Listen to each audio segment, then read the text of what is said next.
Chick, chick, chick. Chick, chick, chick.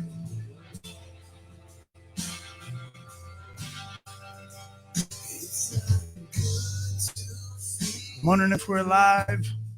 If we're alive and well, I think we are. Hold on. Got some more technical bullshit to do here. Which is right over there.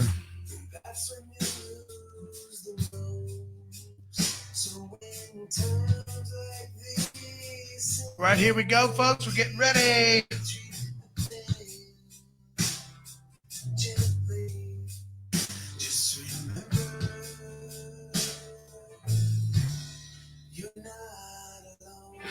A little bit of pre-show here, just kind of getting things started. For anybody logging in, let me check here.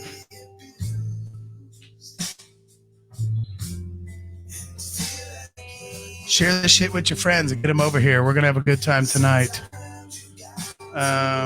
There's a small chance I might personally lose my mind on a couple of things.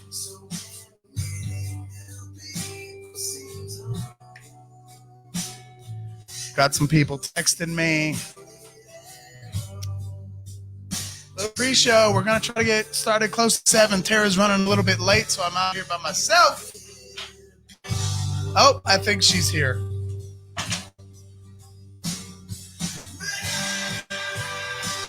Little Fritz in a cowboy outfit for you here.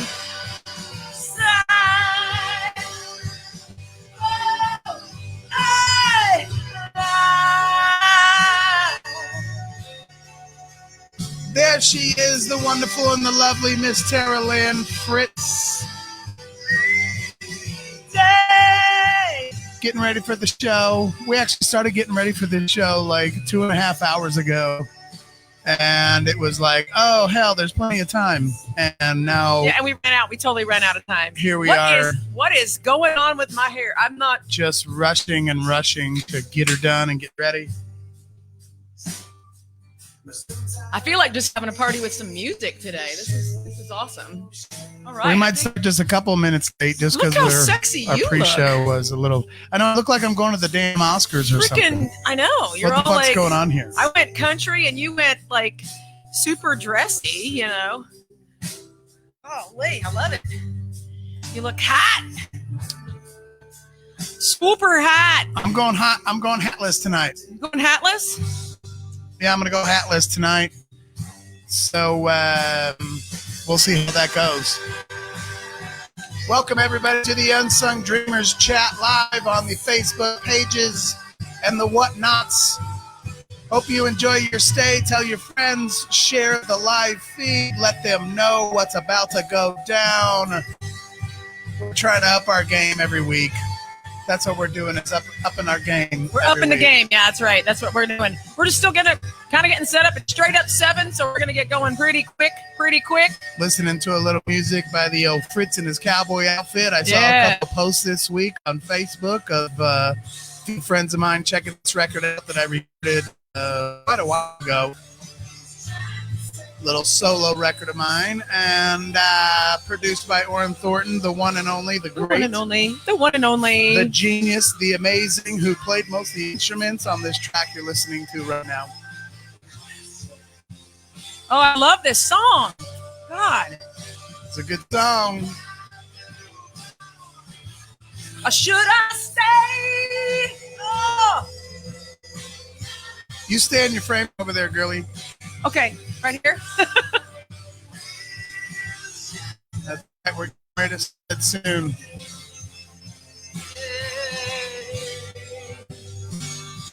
Today. Want the hair? Do I want the hair? Yeah, I think I do. I want that going on. That's cool. All right. Gets a little quiet here. It breaks down.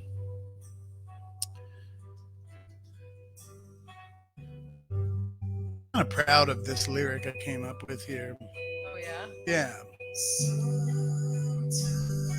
Sometimes we all fall down.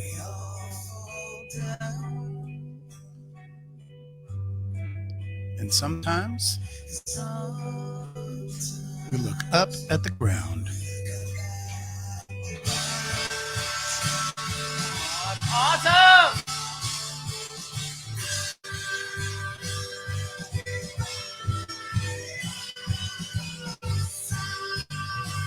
I love listening to my own shit.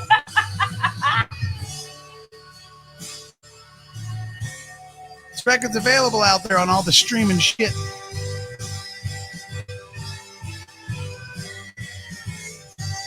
The iTunes and the whatnots.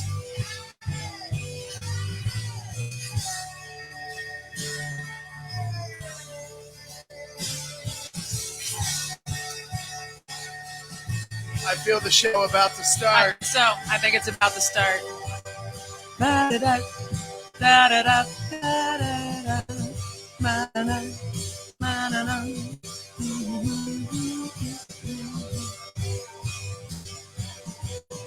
Look at that. I'm getting texts right now on somebody wanting to know how the hell to get to this record. Oh, nice. That's awesome. I'm getting texts about people wanting to be on the show. All right, cut that. We're going to cut it. We're going to cut it. Cut that. Gonna cut it. There it is. It's cut. All right. Let's go ahead and get this party started. Are you ready for this? Copy to clipboard. Hold on. I'm gonna You tell me. got somebody wanting that record. Oh, Let me think awesome. here. Share it. Messages. I don't have her number. Facebook. No. Wait, more. Can I send it in Messenger? You can. Oh, there's. Here comes Stephanie Cagle. Hi, Stephanie. Send Stephanie's on. How's it sound, everybody? Does it sound good? Is it sounding delicious out there? it. There's your link to that record on Spotify. Are you ready for that? Yeah, we are. Let's get this party started. Here we go. Take that down. Put that back up. A little.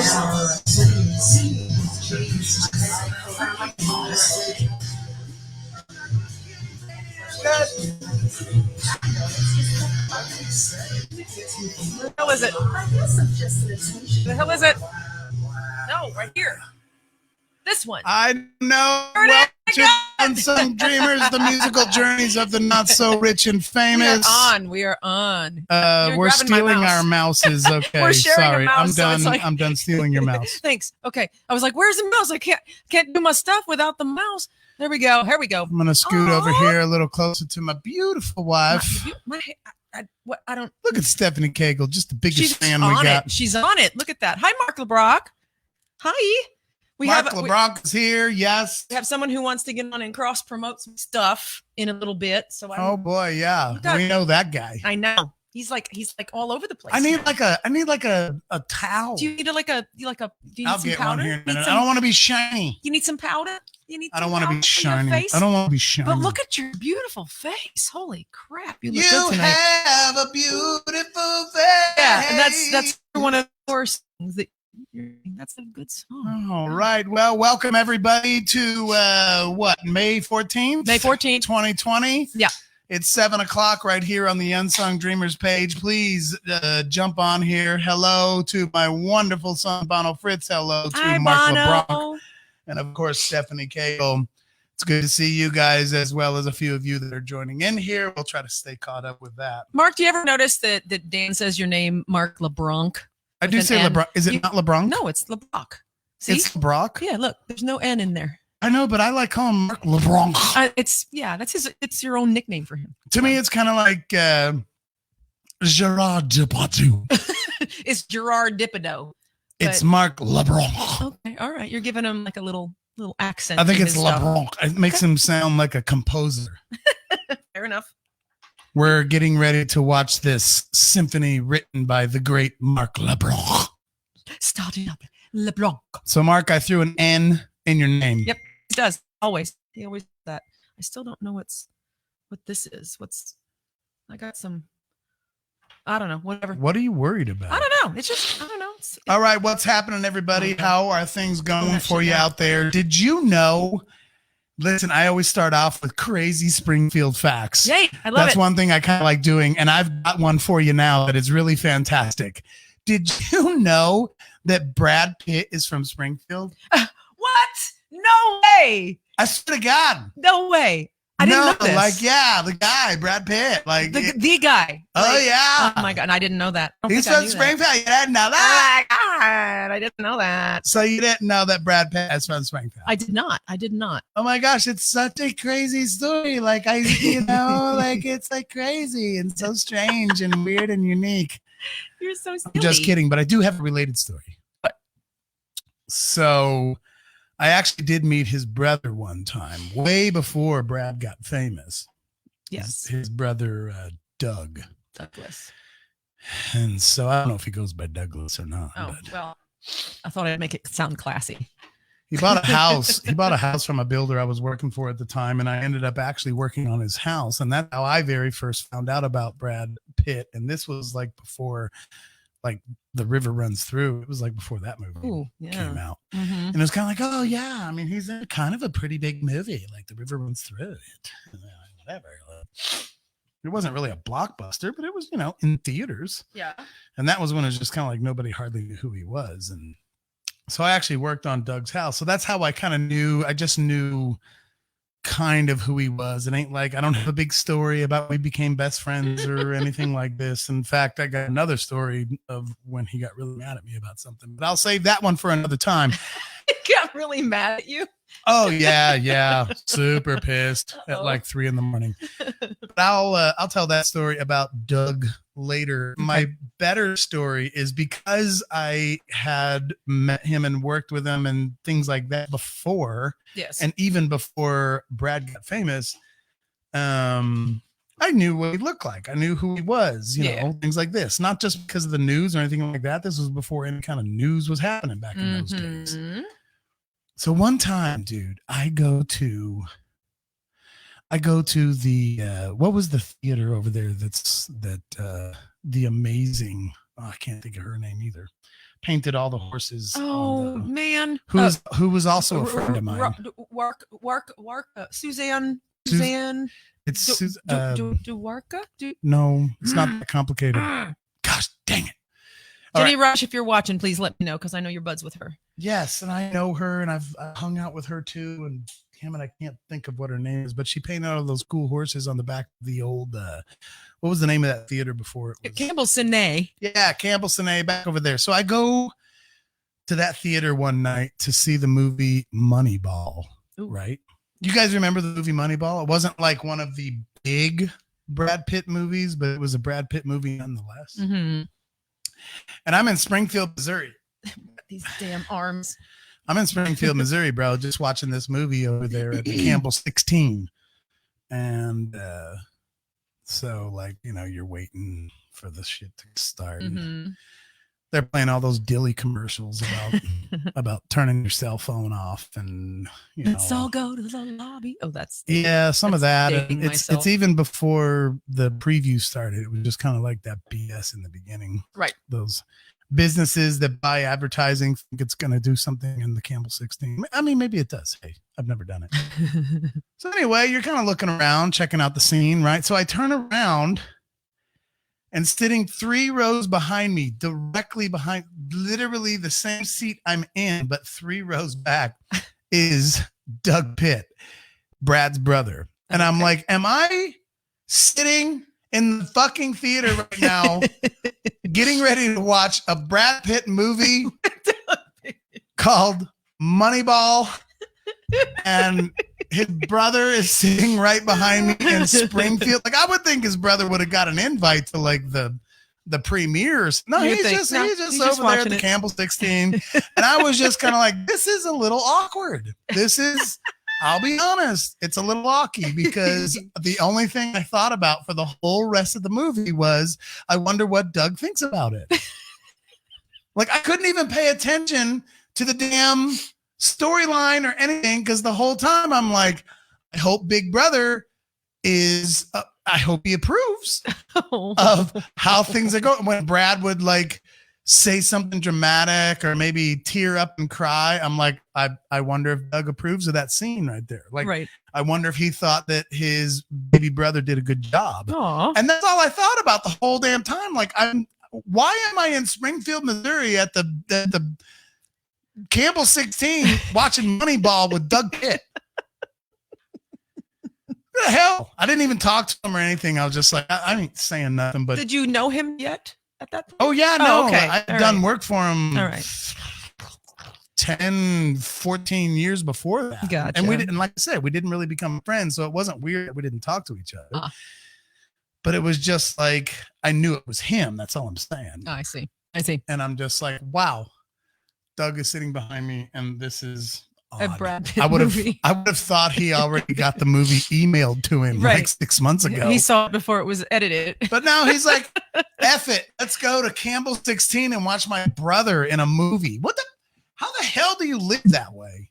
Well, if you were Brad Pitt's brother. Right.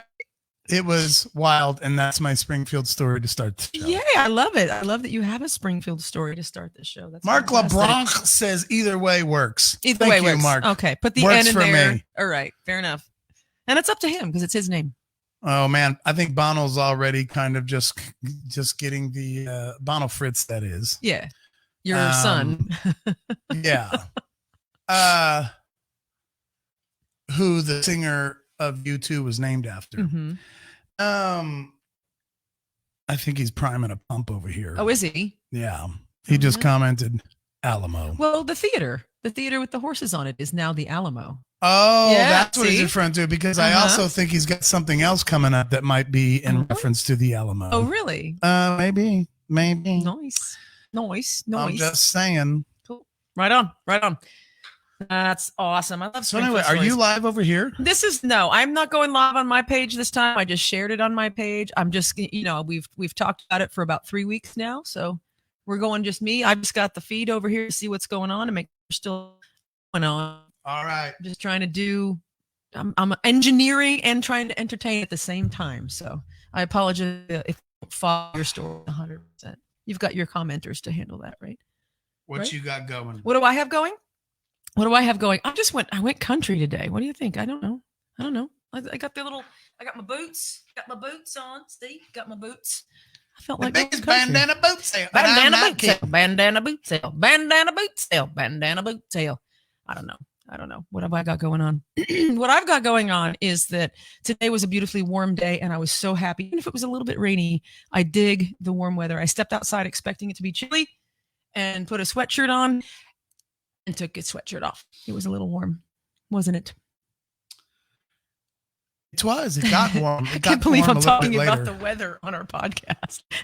Yeah, dude, how boring is that? It's because I'm engineering. I'm trying to make sure everything's looking good over here. So I don't have my shit going on it. Yeah, I know. All right. So anyway, I think we have a little fun segment to start the show off with. You get prepared to do your fun segment. My fun segment. All right. Do you know what that is? I assume it's what I set up for right before we went on air. Yeah. Okay. All right. So we're gonna watch. It was 78. It was 78 here too, Stephanie. It was like we had the same weather as Florida today, and it was a little muggy too. So we were lucky enough to have like the same weather as Florida in Missouri once ever. Stephanie says it was 78 degrees in Florida. I was like, it was 78 here. So we had the same weather as Stephanie did in Florida. All righty. But we had some crazy storms kind of blow through. Like it was just sort of random. Mm-hmm. Yep. I think my biggest thing is I probably just got to take this off. Yeah, you're sweating, aren't you? A little warm. I might just go with my your white shirt. All right. I don't mind that. It's a nice white shirt. It's good. Looks good. All right, invite some peeps, man. Let's get some peeps guys, share. We've got 11 or so, 12 people watching. So go invite, share on your own page. Maybe people will click on and join the crowd and have some fun. Hi. If you don't want us to say your name, then leave a comment that says, "Don't say my name." Right. Totally. If you don't want us to say your name, they still don't trust me. No, they're just like, that some bitch Dan's gonna say my name no matter what I say. He's gonna say it, and it don't matter. That dirty, rotten some bitch. Yep. So what are we going to do that's fun? Yeah, so check this out. Tara and I are going to scoot out. We're going to scoot out. So that we're out here on the edges so we can keep talking to you. And we have done this on a lot of our shows, but we're just going to do it a little bit differently this time. You talk about it, Tara. I'm going to talk about it. Daniel. Daniel's going to make me talk about it. Okay, so we've talked about this before on the podcast while we did. Go grab yourself a drink. Oh, yeah, that's a good idea. Buddy. We've talked about it on just the audios and also on our Boot Jeep YouTube channel and our Unsung Dreamers YouTube channel, et cetera, et cetera, et cetera. But there's a thing called Patreon.com. And what that is if you're the kind of person who watches our show and you just dig it, everybody can watch for free. So that's fine. We don't mind that. That's awesome. We're glad you're here. We want you to join in and comment all kinds of good stuff. But if you feel like we're doing something cool and you want to help us help support the show, we got to buy equipment. We got to, make sure everything's working. When a computer or a speaker goes down, we got to fix it and all kinds of good stuff. So every penny actually helps. And so you can go to patreon.com and /Unsung Dreamers. You can go on there and just sign up and just throw us a one-time or even a monthly of $1, $5, $10, $25, $100 if you're feeling juicy. I don't know. You can do what you want to. It's you. It's all about you. So we would appreciate everybody. You can go to PayPal and do it one time on PayPal as well. So just a thing. We're not begging here, but if you like what we're doing, and give us a 5-star rating on your if you're listening to the audio, if you're listening on a podcast app, give us a 5-star rating because it really helps us. And we want to do this. We would like to do this like for a living and stuff. So it would be super fun. And so all this engagement, share, like, comment, and a couple of bucks on Patreon would be fan-freaking-tastic. So what are we going to do that's fun, Dan? There might be 2 things we're going to do that's fun. Okay. I'm still waiting on a reply for something. Okay. So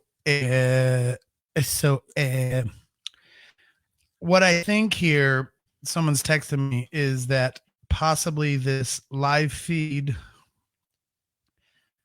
is like kind of, she's like, oh, it's cutting your head off. And I'm like, well, is it? No, it goes to the center after a few minutes. You're good. Okay. Cut the sleeves off that white shirt. Aha. Oh, rare. I could do that, but I'm just wondering if Tara needs to adjust the camera. Do I need to adjust the camera? Is it crooked? Tara,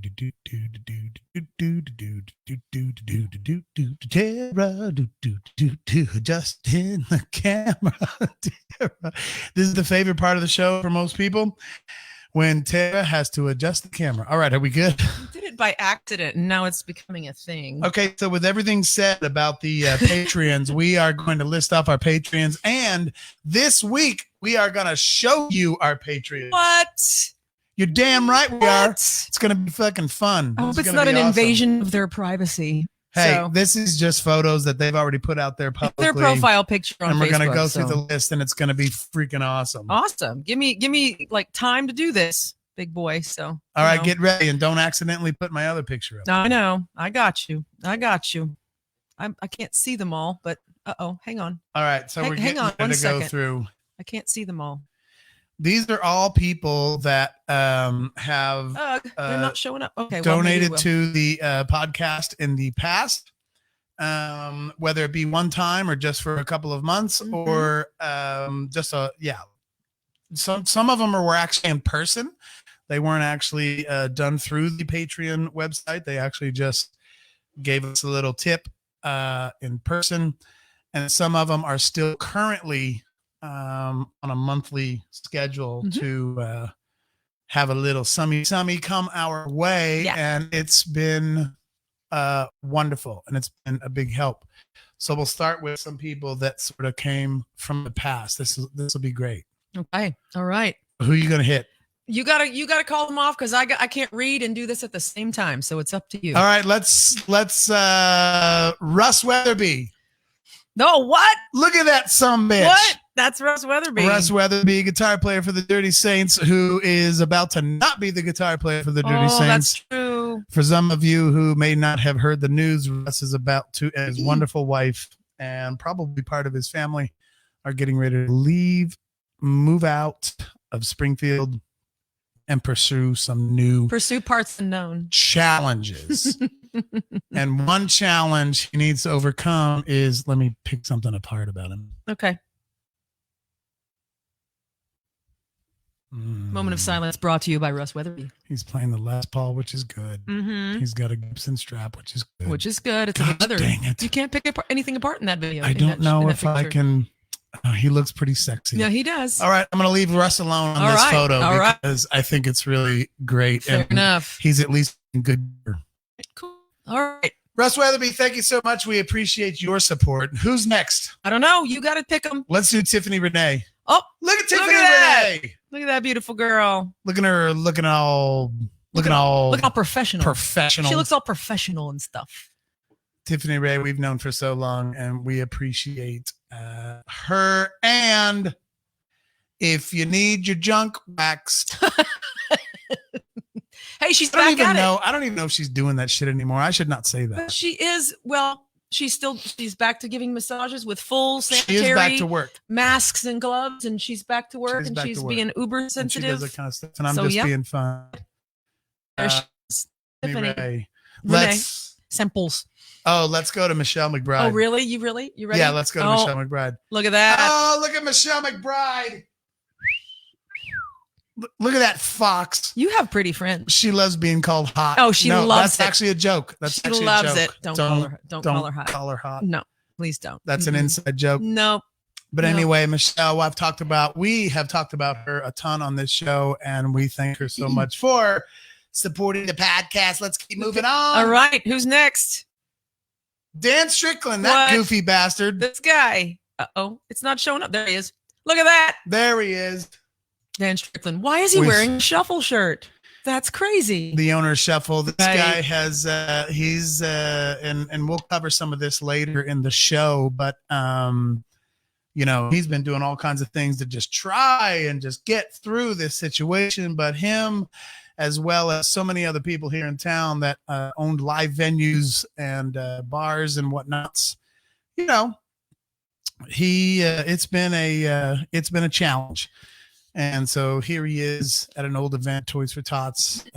He sponsored and did so many events up there at Shuffle, and they are currently open. They are. And they are currently let you come hang in. You just got to abide by a few rules that are different. So please do whatever you can to get your ass back to Shuffle. That's right. And help Dan, because Dan has helped us, and that has been super great. What about old Jason Holcomb? Jason Holcomb. And his beautiful wife, Tara, she's got the same name as me. These are the parents of a vocal student of mine who is part of the graduating class of 2020. Ms. Hannah is from Ozark, and she's graduating this year. So that's Hannah's parents? That's Hannah's parents right there, one of my beautiful vocal students. And so he's a Patron for some time, and that's his beautiful wife, Tara. That is awesome. Thank you guys so much. Thank you, Jason. What about Kimberly Utter, who I like to call Kimberly Nutter? Nutter Butter. That's Kimberly Nutter Butter. That's my Nutter Butter right there. Her last name actually is Utter, and she is so fun to hang out with. And one fun thing about her is she knows when it's time to go home. She does. And she's nice about it, though. She's very nice about it. Nice. She's the nicest person when it's time to call it quits. She's like, no, it usually has to do with me, is what I'm saying. Oh, I see. It's usually just like, oh, yeah, we're having a good time. We're partying. It's an after party. We're hanging out. And then when Dan starts being Dan, she's like, I think it's time to go. She's super sweet about it. And then it's time to go, right? That's just a funny joke about Kimberly Utter. She's Utter Butter. Super fun. Kimberly Nutter. Nutter Butter. Bonnie Fritz, where's he's there? There he is. Look at him sporting the Make Chiefs Missouri Again hat that he bought on the Unsung Dreamers website page. For those of you who remember that 30-second joke. With his Big Daddy's chicken joint.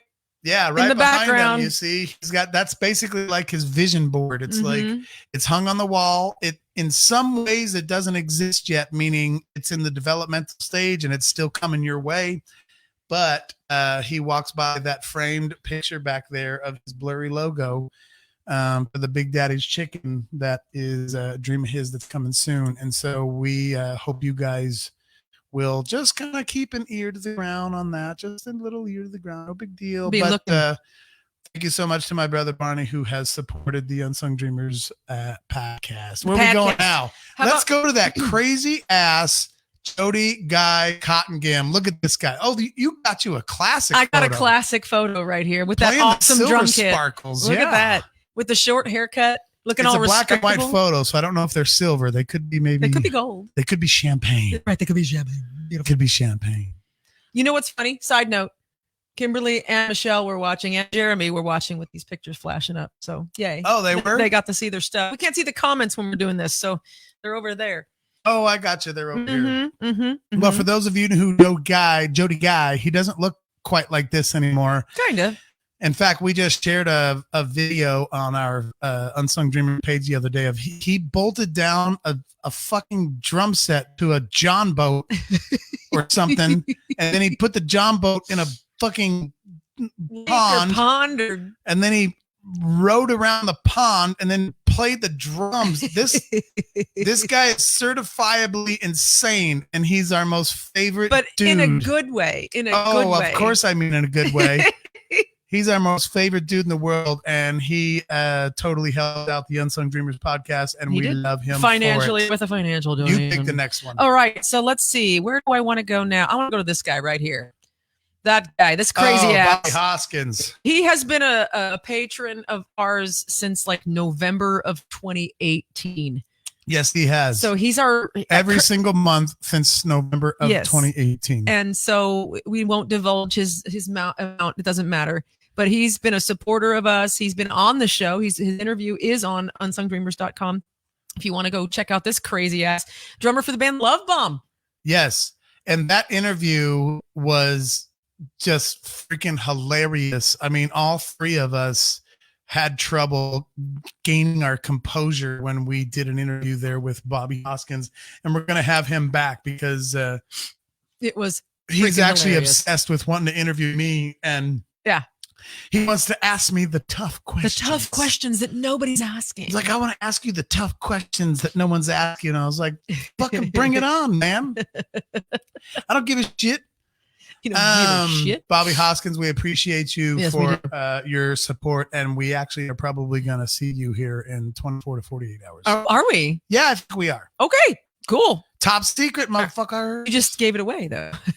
It's not top secret anymore. See cakes. How about this beautiful, bright sunshine, star of sunshine? Jonna Volz. I can't talk. That's Jonna Volz right there. And we actually have an interview with her in the queue. In the queue.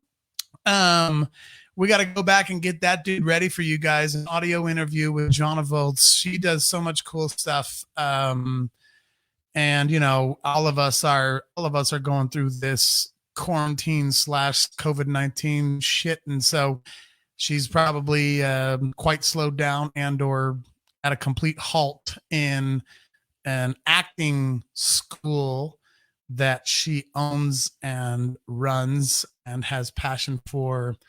Acting for real.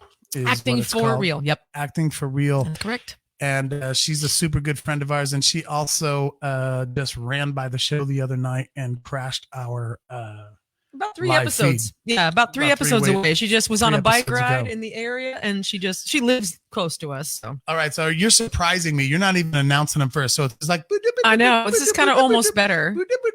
Here we go. Let's see this guy. Drew Phillips. Drew, our good buddy, the wonderful husband of our good friend Michelle. She fantastic couple. These two are amazing. It's a beautiful story, their love story. I'd like to talk to them sometime and get a better full story of their love story. But anyway. I would too, man. These guys are huge supporters of Tara and kind of myself too, but they really love Violet. They love not missing a Violet show. They love listening to Tara sing. They're really bigger Tara fans than they are Dan fans. They've kind of liked me now just because I'm Tara's husband. You're by osmosis, right? Tara's not my wife. I'm Tara's husband. Oh, is that with some people? Some people it's a totally different thing. But some people in your camp, I'm just like, Dan's Dan, wife. yeah, he's okay. But Tara is why we are friends with you guys. Whatever. Thank you, Drew, so much for your support. If you're just joining us, we're going through our patrons, people who have supported the show currently or past or whatever. So we're just showing off your beautiful profile pictures. I pulled these from Facebook, so they're public anyway, so nobody can get on my ass about showing pictures because you've already put them on Facebook. Just saying. All right, so here we go. We're gonna. How about this lovely lady, Angela? Oh, you take that one. Angela Frizzell, one of my favorite families in this town are the Frizzells. Of course, Drew D. What we call him these days. He was on the show. We've talked about him multiple times. He's a wonderful, amazing artist. He's the kind of guy that draws. Dan wore a Paralandra t-shirt a few weeks ago that was actually drawn by this beautiful lady's husband. She's fantastic herself. She's a runner. She's a mom of beautiful kids. And she's the mom of one of my students that I was a teacher of from, I think Allie was 13 to about 16 or 17. And I think she's just turned 20, I think something like that. So the beautiful Angela Frizzell, thank you so much. We appreciate her so much. And thank you so much. I'd like to go on her list of stuff, but she's all about town. She's in 417 magazine all the time. She's actually been a part of one of our interviews, but she was quiet. She kept quiet, but she was there. She was very quiet. She's a fantastic, and it would be kind of fun to maybe have her back and interview her instead of her fancy pants husband. All right. I kid. All right, you're going to spin that. How about this guy? Oh! Mike McWhorter! Mike McWhorter has taken photographs that will make me tear up for the rest of my life, and not of me. Of my son Elvis. Yes. There's one hanging on your mom's wall. Yes, there is. It's very awesome. And, this guy's super fun. He's got a great sense of humor, and he is a awesome, fun photographer and has taken some great photos that will always be very dear to me. And Mike, we thank you. We thank you very much for your support. So much. Just a couple more. Your support. Just a couple more. Here we go. I gotta find this other one. Where's he at? Uh-oh. I can't get to his picture. Oh, wait. What, because it's too far down? Let's see that one. There it is. There it is. Look Tyler at that. Weeks, if you're watching. Look at that some bitch Tyler Weeks all looking fancy. It's like a professional looking picture. I don't know. It's crazy. For those of you who've been watching the show every Thursday, you know that Tyler Weeks was on the show last week as a tequila supplier and guest host. Yeah, there's a show that we talked about last time, Taste Buds, and he was messaging a minute ago about wanting to get on the show live here, but this is Tyler. We might just hook up with them just a minute, but it's a YouTube show. All right, are we done or do we have one some more? We have one more. Of course, there's that guy. Oh, there's the Mark LeBronc. Mark LeBronc. Dan likes to put an N in Mark's name. I like saying Mark LeBronc. Yeah, whatever. Man, I worked with Mark LeBronc at so many shows, man. This guy was so cool. He did lighting and that kind of stuff for so many machine gun shows.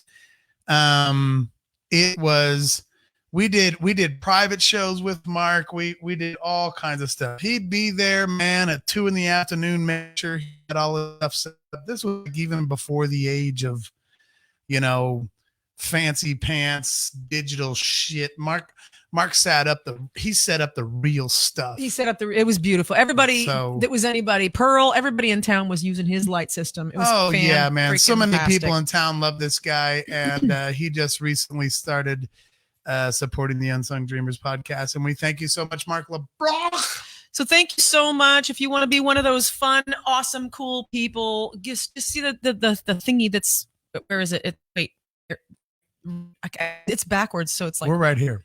But I'm pointing at this. See, I'm pointing at this right across the bottom of the screen. All right. So just thank you guys so much. And for those of you out there that would also like to sign on, the point is, some of these people we just showed you, some of them might only be giving us like $1. Mm-hmm. So, which is awesome. I don't care. Which is totally amazing. It doesn't fucking matter. No. The thing that's actually kind of cool is if we could spread the word And the reason why we keep begging for you to go and do some 5-star reviews for us on like iTunes and other podcast platforms is because those 5-star ratings will help us grow in the, the ethera of podcasting. Yeah. If that happens and more people get to know who we are, it's not about Tara and I. Mm-mm. It's about so many more people in the entire world will start hearing about Springfield, Missouri's music scene. That's the only reason we keep pushing that, is Right. not to push us. Right. It's the whole podcast has been to help promote if you all believe that the Springfield music scene is so great and there's so much talent here, wouldn't you want the whole entire world to know that? Right. Wouldn't you want the whole world to know who Justin Larkin is and Tara Lynn and Chris Palmer and Dan Fritz. maybe I'm sorry, I'm doing it. maybe me. But anyway, because that would actually be even so much cooler, and it's something that wouldn't even cost you anything. Mm-mm. To just kind of share our stuff and to 5-star rate our stuff on iTunes and those kinds of things. That's the only reason we keep bringing that up to you. Just like Jerry Lewis, who asked you for money for 24 straight hours. Yeah, and he was there for at least, 19 To of those be hours. clear, we are not fixing muscular dystrophy, but We're not a charity. No, we're not. Well, some I people was might think that. I was just making a funny. That was just a funny. Okay. Anyway. Some people might think we're a charity. I don't know. So, okay, the comments are back over here. Dan can see the comments now. And Jeremy is Michelle McBride Huddleston's husband. And he says, newsflash, Dan, there are people that love Tara aside from you. God. Oh, my gosh. That's so true. Yeah. And then Tyler says, whoa. I guess when he saw his picture, he was like, whoa. No, listen. I am totally aware that most people like me because of Tara. I don't know about most. Not in spite. I don't know about most. No, I'm just saying I know what bed I made and I'm laying in it. Ooh, nice. I like that. Why do you have your headphones on your forehead? Because if I don't, it like look how big this forehead is. But well, I look like Garfunkel.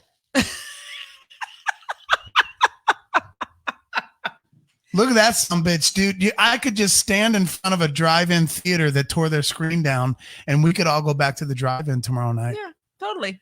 We could just show the movie on that sumbitch. And for the record, that sumbitch has been close to that big since I was in like 8th grade. Can I read this comment? I'm going to point to it. I don't know if it'll be public. Well, it's on public because people see it, but I don't know for the audio version. Oh my God, look what the hell just walked in. This did not just happen. This did not just happen. I had so many plans tonight to be productive and to be awesome. Get a chair. The chair. Let's look at this. And we honestly had no idea. What? Just walked in the front freaking door. Are you effing kidding me right now?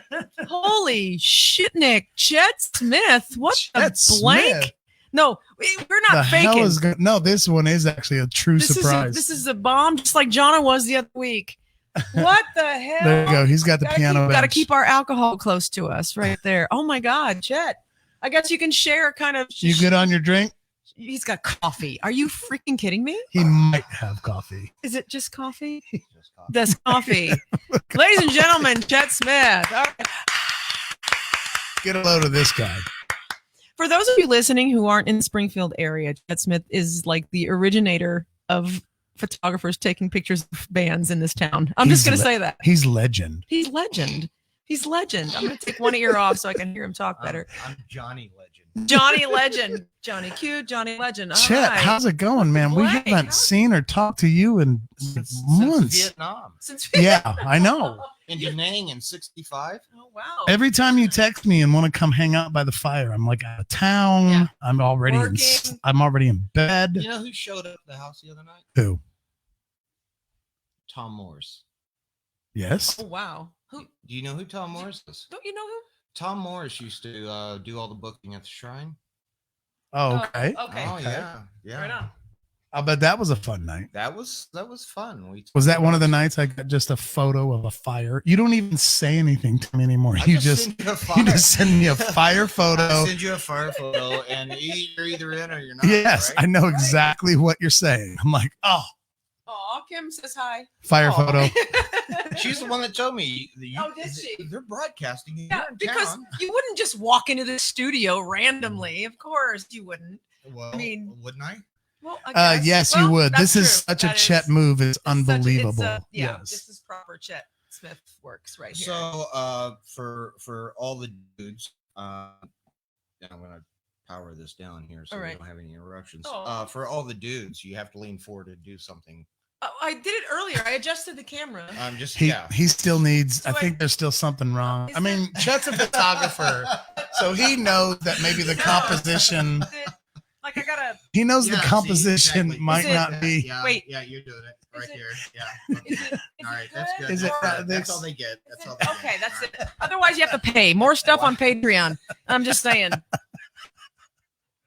I'm just whatever. If I hear the cling sound go off in the background, cling, cling, then cling, we'll know. We'll totally know. You know exactly what I was talking Totally. about. Dan, I've heard that coin sound. You're busted, brother. Busted. What the hell's going on? What are you doing these days? I've just been pent up in the house for it seems like a year or so. So I decided to get out. A year or so. Yeah. I didn't have a mask, so I was afraid to go anywhere. So I knew that I could come here and you guys wouldn't mind. We wouldn't mind. But here's the funny thing. The camera makes this look a lot closer than 6 feet, but this is actually, we're 6 feet apart from each other. Yeah, there is 6 feet in here. There are 6 feet between us. There are 6 feet between us. See what I did there? The truth there are is, 6 feet between us. There are 6 feet between us. Okay, just so you know, the camera, depth perception, like I can't even reach him. So I saw Joanna was in one of your sheets. Jonna. Yeah. Sorry, she did pop in one time. Mm-hmm. Well, maybe she'll pop in and bring a drink. Maybe. I don't know. Should we put a call out? I don't know. Well, possible. I don't know. Right. We could. Well, she's probably next door, right? It's possible. Well, yeah. She was just watching because there's nothing on TV. Were you just out on the porch with her? You already know she's here. We're studio full before we know it. Apparently, we're keep inviting people until it's overcrowded. Oh, right. Until they come shut us down. Then well, we'll can we'll have get in trouble. up to 25 now. Is that where we're at? Size room? But this is a private home, so I don't know. All right, so what are we talking about tonight? I don't know. We're just bullshitting. That's what the chats are about. Yeah, We're just you guys need bullshit. topics. You don't just need to be rambling on. These people need to learn shit. They will. Okay. Dan teaches people stuff every Google week. Something real quick, and we'll talk about it. Yeah. No, I don't have to Google. I got a couple things. All right. Well, one thing that might, you walked in on me. So if I bring something up that you're not that interested in, that's just kind of your fault. But I don't know if you noticed, we did two things. We had a guy that kind of wrote in and was asking us because he used to be a Springfield guy for a while. His name's Doug Sims, and he also has moved away, similar to the Stephanie Cagle situation, except he's down in Austin. So Austin is still kind of a little tightened up down there. And so he still kind of likes to ask us questions like, how are things going up in Springfield, specifically as far as the venues are concerned in regards to the live music. Right. And so we were going to kind of like try to touch on that for a second. And the way we were going to touch on it is, don't know if you noticed or any of you listening or watching, but the Outland Complex downtown, which, has the Outland Ballroom, as what do they call it downstairs? Just the Outland? The whole thing's called the Complex. No, it's called the Complex, but they FOH, front of house. Front of house was kind of downstairs, and then what used to be the High Life became anyway. Everybody knows what I'm talking about. There's that whole kind of that knot of venues that are all together and they're all basically one. They are actually pretty legitimately in trouble. Yeah. And there's a GoFundMe page set for them, and I cannot tell you how many times I personally have played at that place. In fact, it's funny that Chet's here because the most my most favorite photograph that's ever been taken of me, ever. And I don't know if I could pull it up right now. I don't know if we could find it. I asked him for it one time and he was like, fuck it, I ain't going through all that shit. 400,000 photos. I'm going through 400,000 photos to find it for you, bro. But he knows which one I'm talking about because I've already talked to him about it. Was taken at the Outland Ballroom upstairs.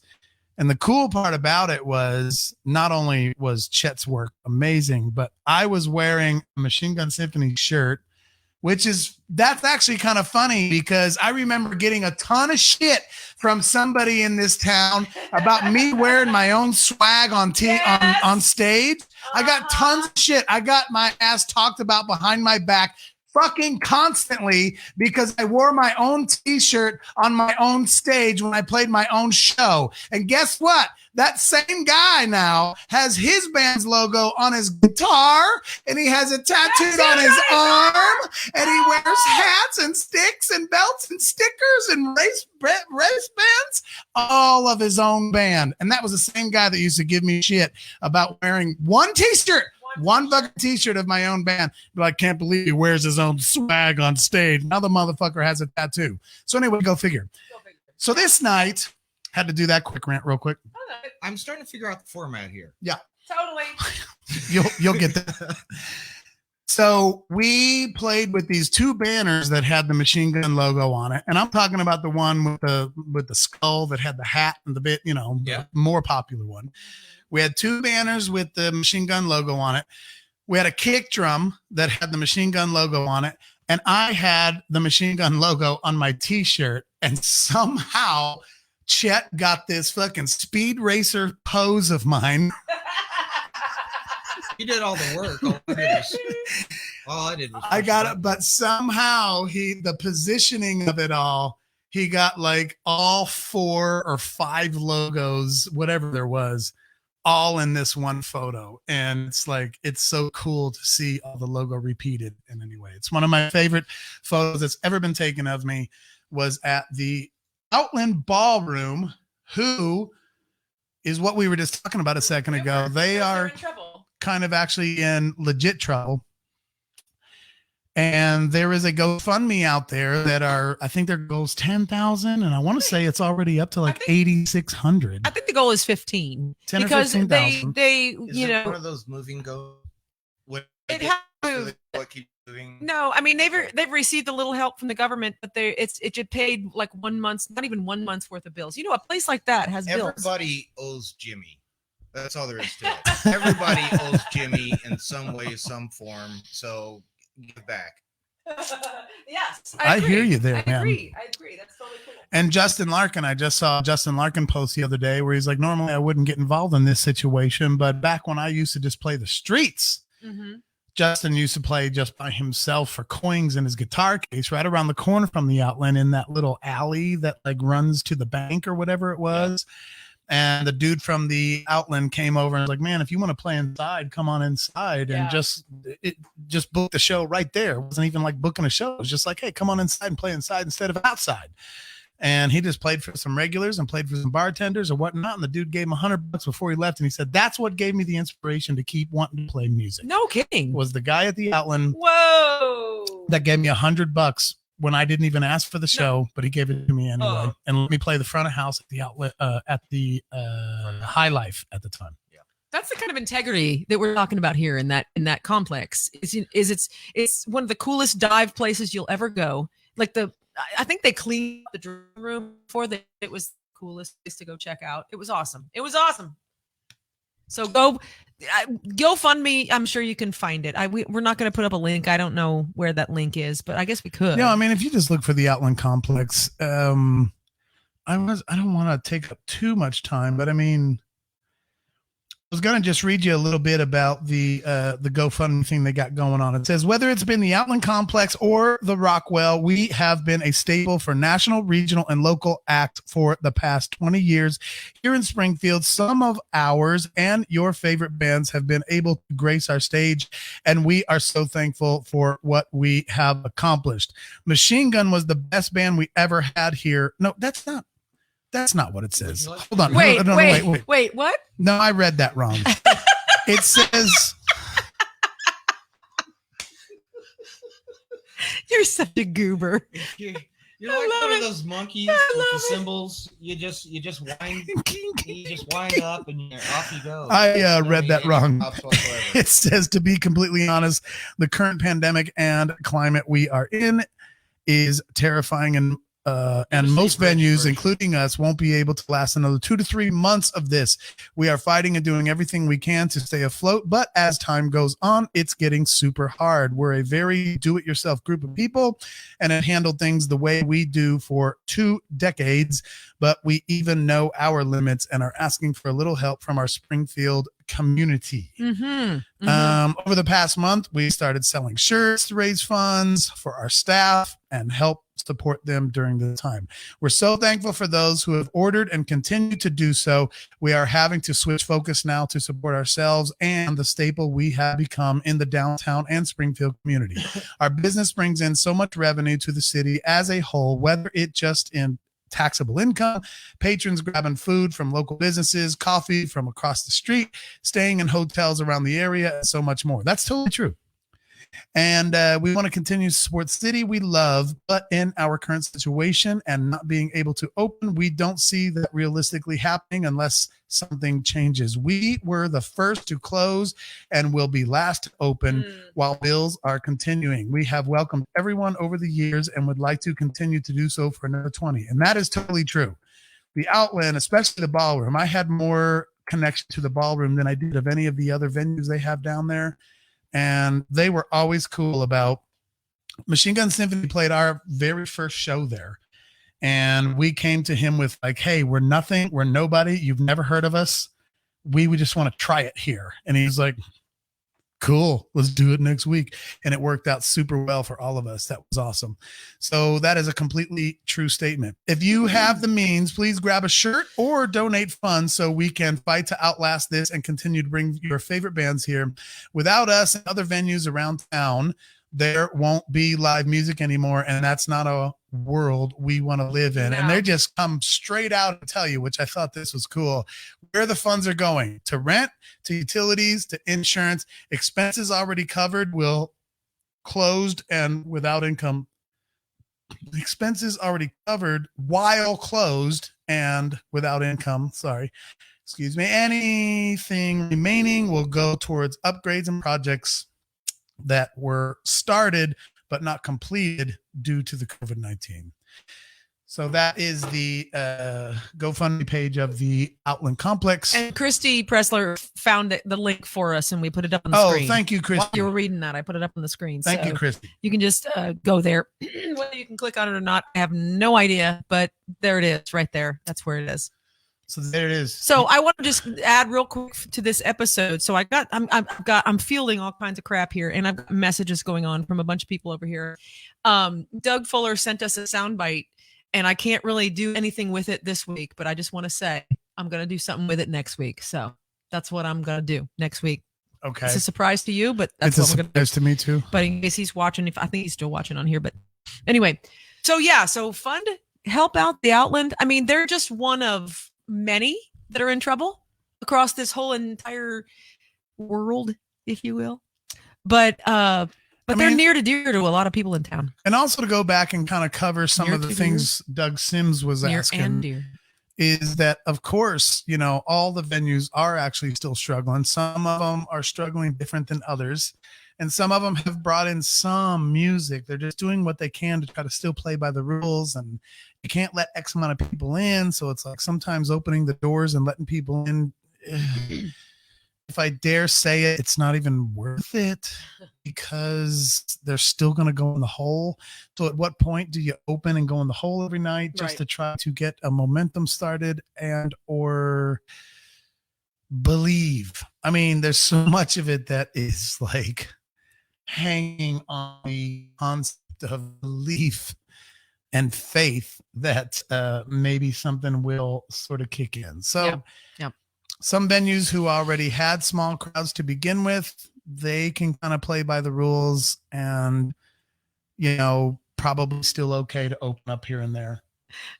Now who's here? We've got creepers over the place. Oh my gosh, people just walking in with. This is fucking fantastic. I think I saw who that was, but I'm not 100% sure. I saw the door open behind me on the screen, and I'm like, I don't know. Come on in here. Come on. He shut the door. All right. Well, fine. It's a surprise. It might be a surprise. I don't know. Someone just snuck in the door. Someone so snuck anyway, in. yes, we are trying to kind of get some things open, but it's still a struggle. But there are some places like the Outland Complex who might be struggling. Sounds like even more, if that's possible, than some of the others. Right. Tara and I have already been to Shuffle a couple times because we're doing everything we can to try to just keep going up there. They're not too far away from our house, but it's our neighborhood pub even now. when we're not in the mood, it's just like, let's go up and try to support someone and do our thing. Right. We're trying to play our part, people. So that's exactly what we're trying to do. I think a lot of people are doing a good job. I think there are a lot of people that are still weary of this entire idea. And I think there's a lot of people that are cool. They're happy, they're fine, they're healthy, and they feel good about things. Bye, Chet. No, he's not leaving. Oh, is he getting some more coffee? I'm going to scoot out here and see who's visiting. Oh, I see. I got you, boo. All right, fine. My union break. Yeah. I have a feeling you know him. Yeah, I have a feeling too. That's hilarious. I love it. We're just gonna get crashed all the time. I freaking love this. Totally, yeah, this is the first time we've been legit crashed. Pure honesty. We had no idea Chet was coming, and the other person who's out there, we had no idea they were stopping by. So, can we turn that back this other way now? Or turn it the other way. I think I got shit in the comments about my shirt being buttoned up all the way. Yes, you did. You did. Loosen up. Jeremy said, "Loosen up." Loosen up. Loosen shit up, man. Loosen up, baby. What is that? Wait, what? No, I'm gonna loosen all the way up. Look at you! Oh my God, you're gonna be all Arkansas. I'm gonna show my cleavage. No offense. How about that? Look at that! Show your cleavage and your awesome chest. Trying to get my there you go, Stephanie. There you go. Tell us about it, Stephanie. I don't really give a shit. That's right. So yeah, so fantastic. Wow, that's awesome. I love it. Freaking love it. The way, I am still. I don't know about anybody else, but I am dealing with allergies that I didn't even know I had. And so I'll sneeze for 20 minutes and then my nose will produce ridiculous amounts of snot. Can't control. This is a full topic. Super interesting. But I wanted to announce that I'm like almost 50 years old, which is actually in 3 weeks, by the way. Just saying, we're going to have a podcast on my birthday. Anyway, I'm almost 50 years old and I cannot blow my nose without blowing snot all over my top lip and my chin. I don't know how to blow my nose. You've never learned how to blow your nose. I don't know how to blow my nose. So I don't know. I'll take lessons, I guess. But anyway, I just want to throw that in there. What's up, Dan? Nothing. I mean, and just some really quick, kind of sad news. I don't know if some of you guys are putting 2 and 2 together, but Tara and I have got our hands in so much fucking shit. You wouldn't believe it. It's crazy. And if you're out there kind of seeing all these different things kind of on your face, it's all us. We own Backbeat Productions. That's one. We own Unsung Dreamers. We own Fritz Designs and Concepts.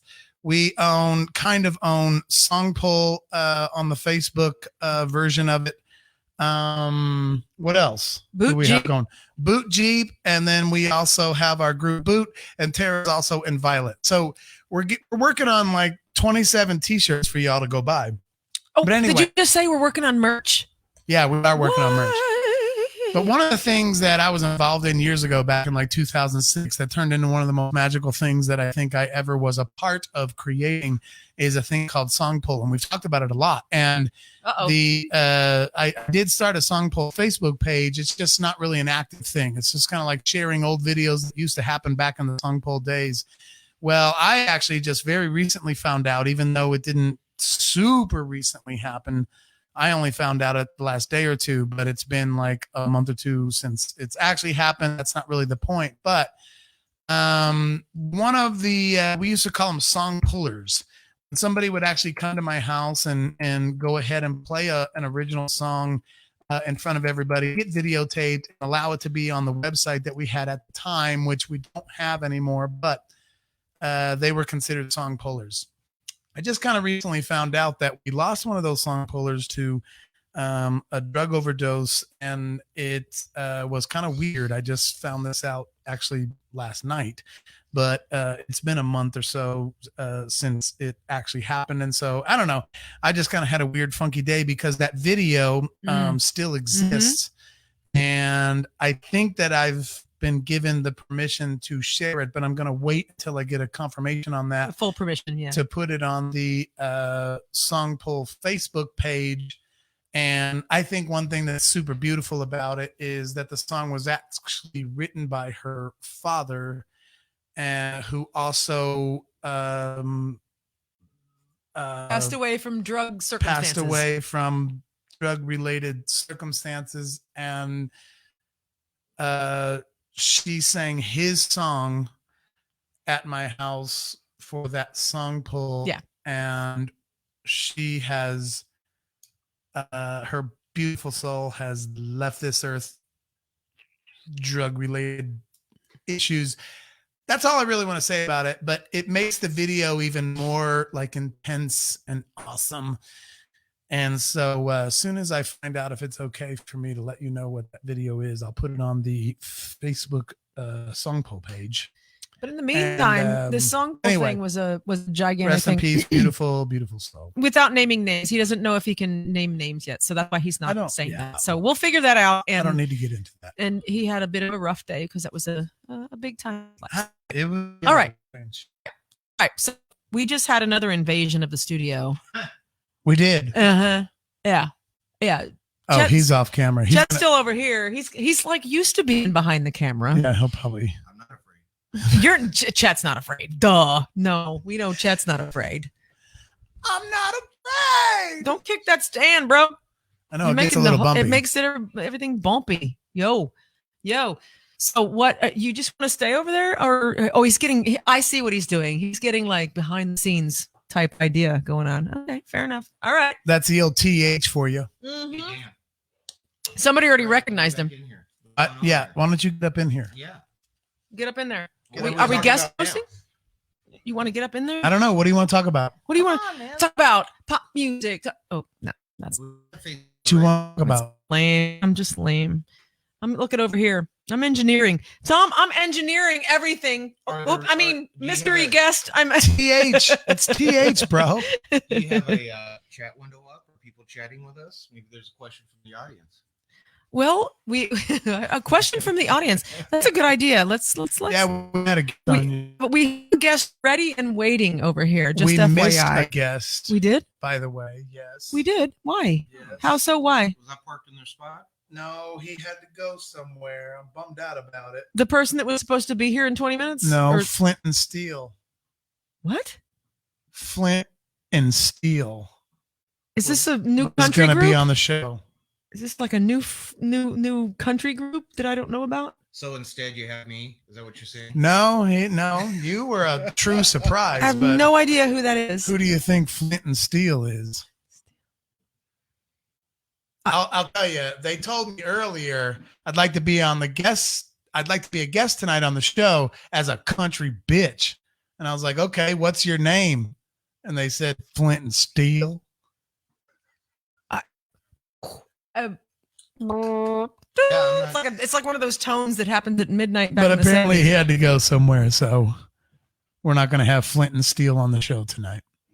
Oh, well, another time. Oh, all right. Well, I was looking forward to Flint and Steel. Dang it! All right, so what are we talking about here? First of all, who's in the dugout? First of all, I'm gonna get them in the green room here in just a second. But Chris Palmer says you need a medallion for that chest hair, Dan.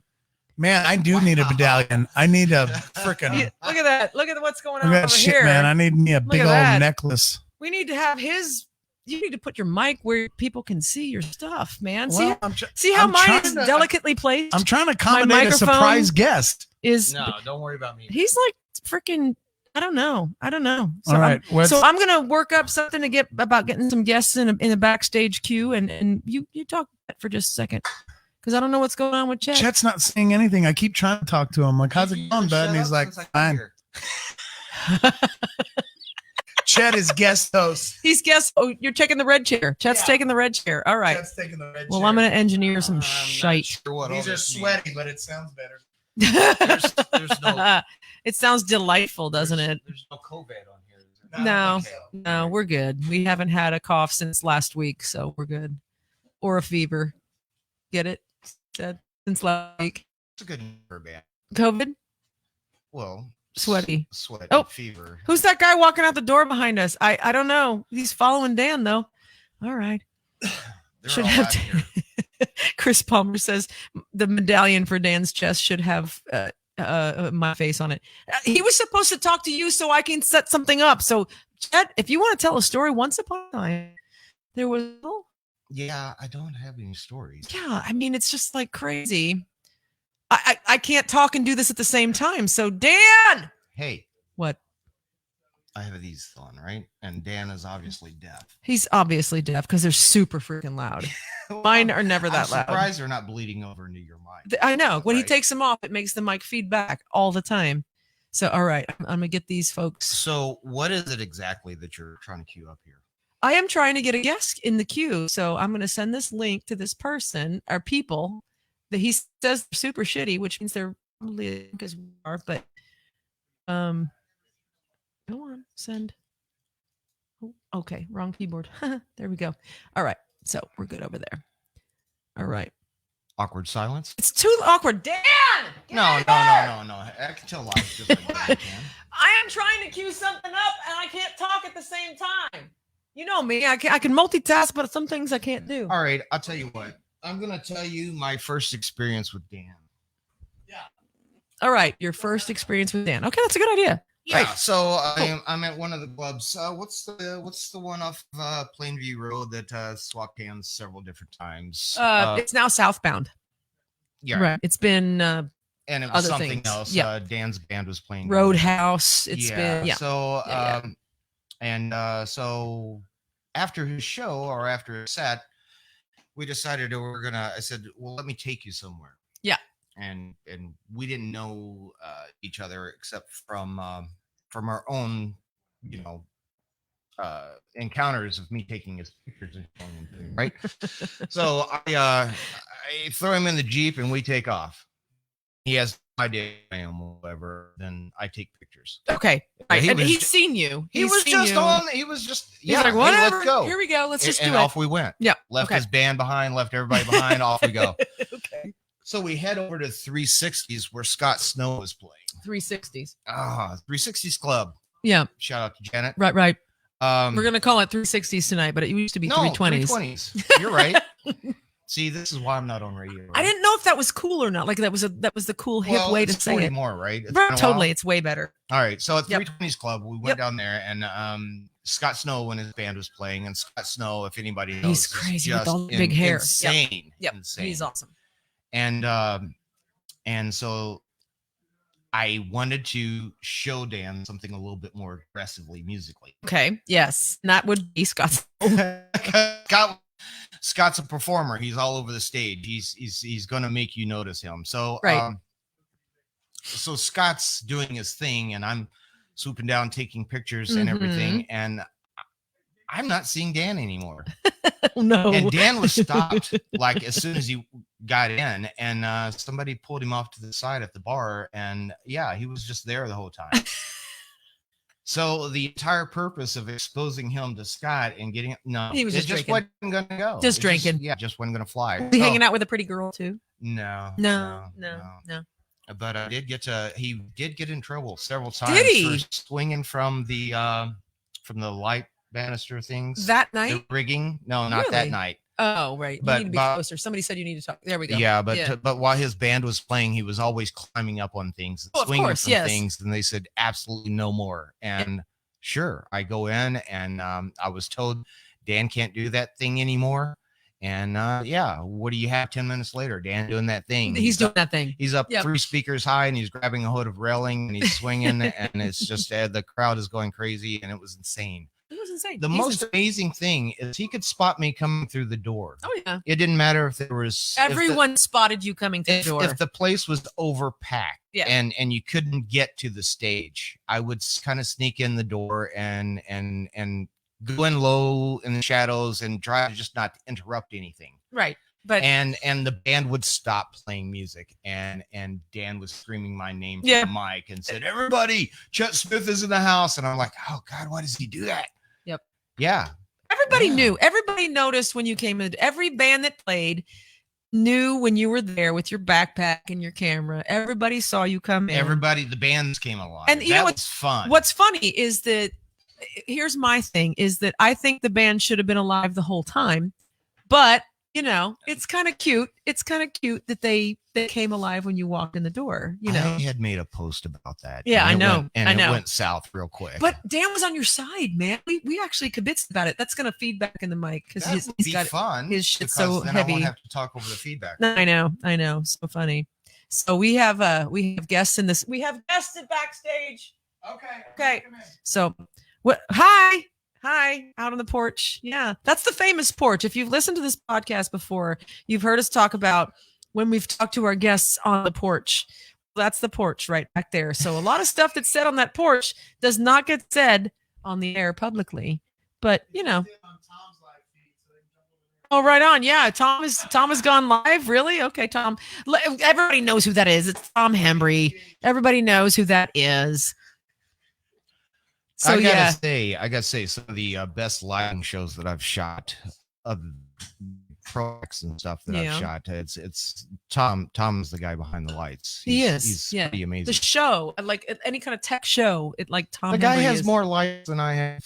Yeah. Eye candy LED. Yeah. It's just amazing. Insane. He's got it going on. Look at him grin. I know. He's like, don't talk about me. He's very humble. I'm behind the scenes guy, but you know, whatever. It's just, are you flipping us off? Is that what you're doing? Okay. All right. Would you like your chair back? All right.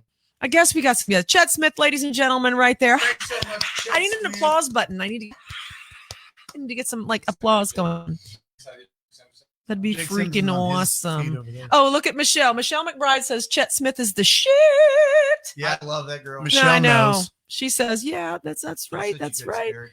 So, all right. So. I think Tara and I are the only ones that can get Chet out from under the rock. He's kind of like a crawfish. You got to get down in the water and you got to get in the mud and you got to reach under the rock and you got to feel him moving around. And you just got to like, Chet, come on out. And he's like, no, I ain't coming out. And he moves backwards with his tail. He's like, no, I ain't coming out. I was like, come on, Chet, come on, let's go out and have a drink. No, I ain't coming out. And then you get him and you pull it out of the mud. And then he comes out of the water with his claws and all of his legs and his tails like, no, I don't want to go out. And that's him. And then when he gets there, it's crazy. It's crazy. All right, so I just nailed it. We have some people backstage that want to be on the show. And okay, let's do it. And it's a broadcast called Taste Buds. It's a YouTube channel. I think they like taste. We're going to have to hear more. We heard about it a little bit last week from our guest who was in studio, actually. Right. And so we're going to hear more from him right now. So I'm going to put it up on the screen. There's Taste Buds YouTube channel. Here we go. Hi, guys. Look, what up? How's it going? Hey, what the hell? That's a cool looking set. Looks like just a bar with a bunch of alcohol. Dan and Tara Fritz, my two favorite people in the world. I love you guys so much. Who's the cutie butt beside you? Who's that? Who's that over there? I told you guys about this last week. We're on the set of Those Taste Bud Guys. You can find them Those Taste Bud Guys. Okay, I'm going to put that on properly. Instagram, Facebook, YouTube. Am I missing anything? Not TikTok. They're not on TikTok yet. Not so much a TED Talk show. Yeah, next to me is one of my musical buddies, Lyle Strickland, who played Brian Wade's benefit for me. Uh-huh. All right, yes. And, anyway, he is a co-host of the show, and our buddy Chris had to leave for a dinner party, but he's the other host.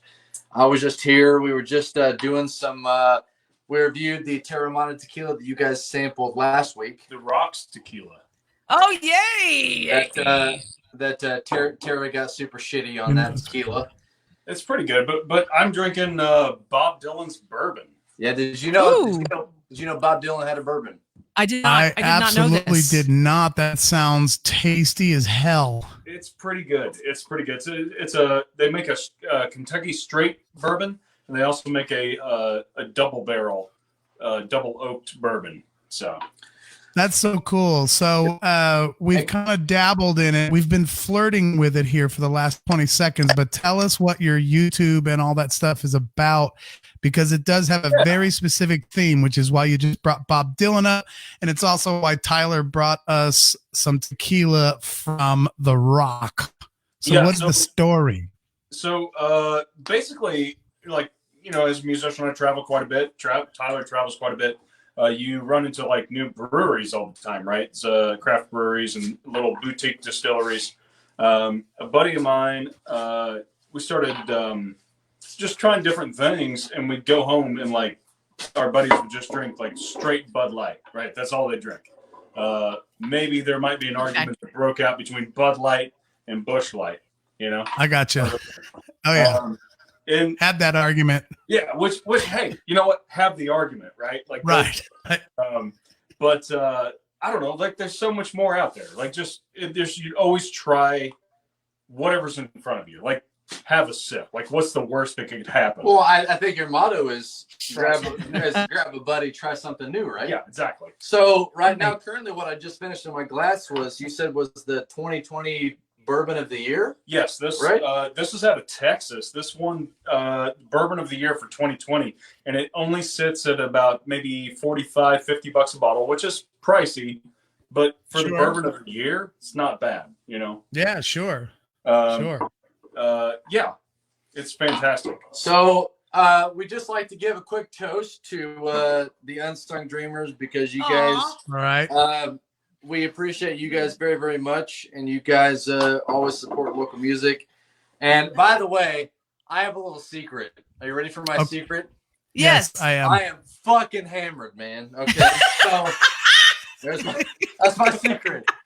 So anyways, we'd like to give a shout out to the Unsung Dreamers Podcast for being so supportive. They too, as those taste buds guys, they have a Patron as well. I believe you guys have Patron, correct? We do, yeah. And great. Have a Patron, so be sure that you guys subscribe to that and support what they're doing. We just appreciate you guys. Yes. So if you guys have a drink, we'd like to give you guys a toast real quick. Thank you. Thank you guys very, very much. And we love you guys. Be sure to subscribe on YouTube, Facebook, Instagram, those taste bud guys. And by all means, come on the show and have a drink with us. Yeah, you and Dan. We will absolutely do that. Totally. We accept the invite right now, actually, to come to your show. Yes, so let's do it right now. We'll get on the intranets and we'll make up a little negotiations and get it figured out when we're doing it. Totally. We can either we can come to you guys. You guys can come to the little town of Buffalo and get you guys on the show. But on the way, no, I want to come to the little town of Buffalo. Yeah. Yep. We'll come to you. Well, you guys can shoot me a DM or shoot Lyle a DM, and we'll get it figured out. But we love you guys, and cheers. Thanks for being on the show, guys. Thank you, guys. You guys are awesome. Bye. Oh my gosh. Yes, we will definitely do that. That'll be awesome. And then we'll repost it on our page and stuff. Totally. Oh my gosh. How fun. Holy crap. We got so much going on. Those taste bud guys. Yeah. Tyler was telling us and I don't know if we just covered it and I've already forgotten it, but a lot of the liquors that they sort of feature on their show and talk about are liquors that are they're weird. Well, they're made by a lot of celebrities. They're made by a lot of musicians and or actors and or people like that. Like he brought us some tequila from The Rock, Dwayne the Rock, and then they just were talking about the bourbon that Bob Dylan has, and so it kind of has a little bit of a theme. They were too drunk to remember to tell me this. But Tyler told me last week, it's not necessarily all they do, but a lot of the liquors that they have are the line of somebody who which they might not have it, or maybe we'll have it on their show, but Brandy Carlisle has got her own wine. Yes, she does. Now, and so that might actually be kind of fun. Tara's got to adjust the camera. Tara's just the camera. Sorry. Had to do that. Okay. And there's one that I'm going to bring up when we go meet them, but I'm not going to say what it is right now. Craft is the word. Craft is the word. That's like the Grease One song. Grease is the craft. Never mind. Stephanie said that in a comment. But anywho, that was fun. Their set looks good. I like the way their set looks. Yeah, that does look good. Beautiful. I'm going to change that now. Awesome. Fantastic. Who else we're gonna have on it? Let's try to do a we did have kind of those surprise guests that just walked physically in our door. Which I loved. That was awesome. Is there anyone is there anyone else? Can I see this over here? You sure can. Here we go. Is there anybody in the comment thread over here? Not Chris Palmer, because we had her last week. She goes on at 10 on her page. And yes, she does have Talking Mad Shit starting at 10 o'clock tonight on her page. And we love her. Who wants to be a guest? Is Barney Fritz, and is he in good enough shape to be a guest right now? Or, I don't know. Barney, are you hammered and falling off your back porch? Right. We don't know. Up in it's a joke. I'm kidding. Up in the Northeast over there.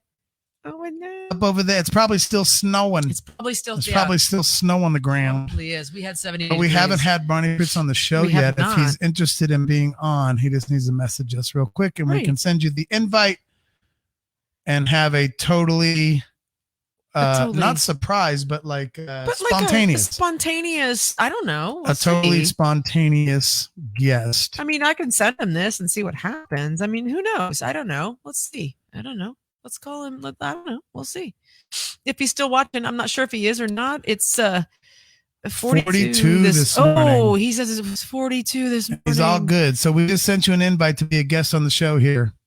Yep. So we'll see how this goes. I can actually put his picture up. We are waiting. Waiting for this. Right. I don't know. We'll see. We'll see if he. Oh yeah, we showed his picture earlier as being one of our patrons, and so we'll see. Now we're gonna see if we can make contact with Derry, New Hampshire. Derry, New Hampshire. Derry, New Hampshire. Maybe his lovely wife is there too. Maybe his wife is there. We keep looking down here. We need to look up. We rip off Bill Burr so bad. Absolutely. We love Bill Burr. Bill Burr, if you're ever watching this, we love you. It's embarrassing, actually, how much we rip him off. I listen to his podcast to get inspired. I'm just saying. We steal all of his hooks, but it's kind of like being in a cover band. Oh. We just steal and then take some credit for it. That's true. Do we still have our persons outside? Oh, I don't know. It's all good. All good. That was fun. Surprised, like bombarded guests. That's fantastic. So I don't know. If Barney's going to join us or not, but if he does, we will do that. Jeremy Huddleston said that I nailed it, and I think what he's talking about is when I called Chet Smith a crawdad. I think that's what he's talking about. I think that's what it was too. Oh no, Jeremy, this is Michelle. So Jeremy, Michelle, I think is on Jeremy's account and said, nailed it. And I know for a fact that Michelle is referring to me calling Chet Smith a crawdad. There's no doubt. He is such a crawdad. It's unbelievable. That was a perfect description.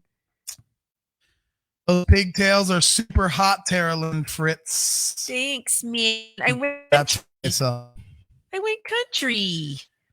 Christy Pressler's asking if we had any love questions this week, and we did not.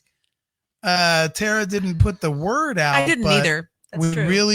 We really love doing that segment, and we want to do more. And so we encourage you guys to direct message either the Unsung Dreamers Facebook page throughout the week, or Tara's personal page. You can send it to me, but it's actually more of Tara's segment. And so jump on her Facebook page, send her some questions that we can kind of print off and get ready for next week's show. Totally. Of any kind of love or relationship questions. It's been a really fun segment that we've done for a couple weeks, but we just actually didn't get one this week. Right, all right. We do have someone backstage. Oh, we do. All the way from the East Coast. All the way from the East Coast up there in Derry, New Hampshire. From Derry, New Hampshire, here is my older brother, the one and only the Big Daddy's chicken? I don't know, but he could probably answer some of your what he's great at is answering your embarrassing doctor questions. That's true because he is a doctor, an actual but he doctor. makes you feel so comfortable. You can ask him literally anything. That's true. And some of his questions. So maybe that's a segment on a show. Some of his answers have been like, "Oh my gosh, that's what I wanted to know." Maybe so. Are we ready? Yes, my brother Barney Fruits from Derry, New Hampshire. There he is. Hey, here I am. Hey, Barney. There he is. Nice. Barney Fritz, ladies and gentlemen. Oh, it is so How cold fun up is here this? tonight. Got a fire in shit. the background. Spinning some cuts, having some drinks. And it's still cold. Oh, it's cold. I left for work today. It was 42 degrees. Ew. Yeah, I know. We had 78 here today. High was Nice. 78. Nice. I don't know what temperature it is now. I got a flannel coat and a fire going, so you get the idea. But the fire's awesome. The fire looks great. Yeah. It's all right. Is there still snow there, or is the snow all gone? No, it's pretty much all gone now. Yeah. We had a pile in our yard for a while, but it's finally all gone. You think it'll be gone for the rest of the year, or could you possibly expect more snow still? They talked about snow last Saturday, but it didn't happen. So I think we're good. Good. But there is no planting any seeds or gardens. Like if you want to grow tomatoes and cucumbers, forget about it. It's not happening until another 3 weeks or 4 weeks. That's awful. Boo. Yeah, but you guys got a greenhouse back there. Are you taking advantage of that, or is it even still cold in there? I'm doing the best, but yeah, it's too cold to do it. So I can't really do Ah. it. I know. Boo. Even in the greenhouse. Even the Yeah, greenhouse. even the greenhouse too much. I need to get better. Huh. Lighting. Hold on, let me turn on some lights so doesn't seem like I'm in creepy gay.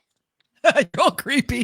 I like the fire in the background. That's kind of Yeah, cool. the fire though. was good, but now my fire's going down, so I got to get some lighting going on. That's right. That's right. I keep looking at you on our screen here when we need to look up at the people. Yeah, we need to look over we here. need to focus over here and just listen to you talk. Not sure. He looks like he's upside I'll down. put some more stuff on the fire. Maybe they go back up. Oh, right. I got you. It'd be all nice and bright and everything. That's awesome. Yeah. So I'm just gonna come. You guys late? What's going on tonight? Oh man, all He's got kinds his of shirt crazy open. stuff. Look at his shirt open. Yeah. Isn't that hot? Yeah, I Look saw at that.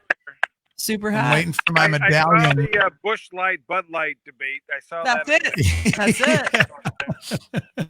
it. I think I'm just gonna come right out and say it because some people may or may not know that you have a bit of a doctor background, right? Just a bit.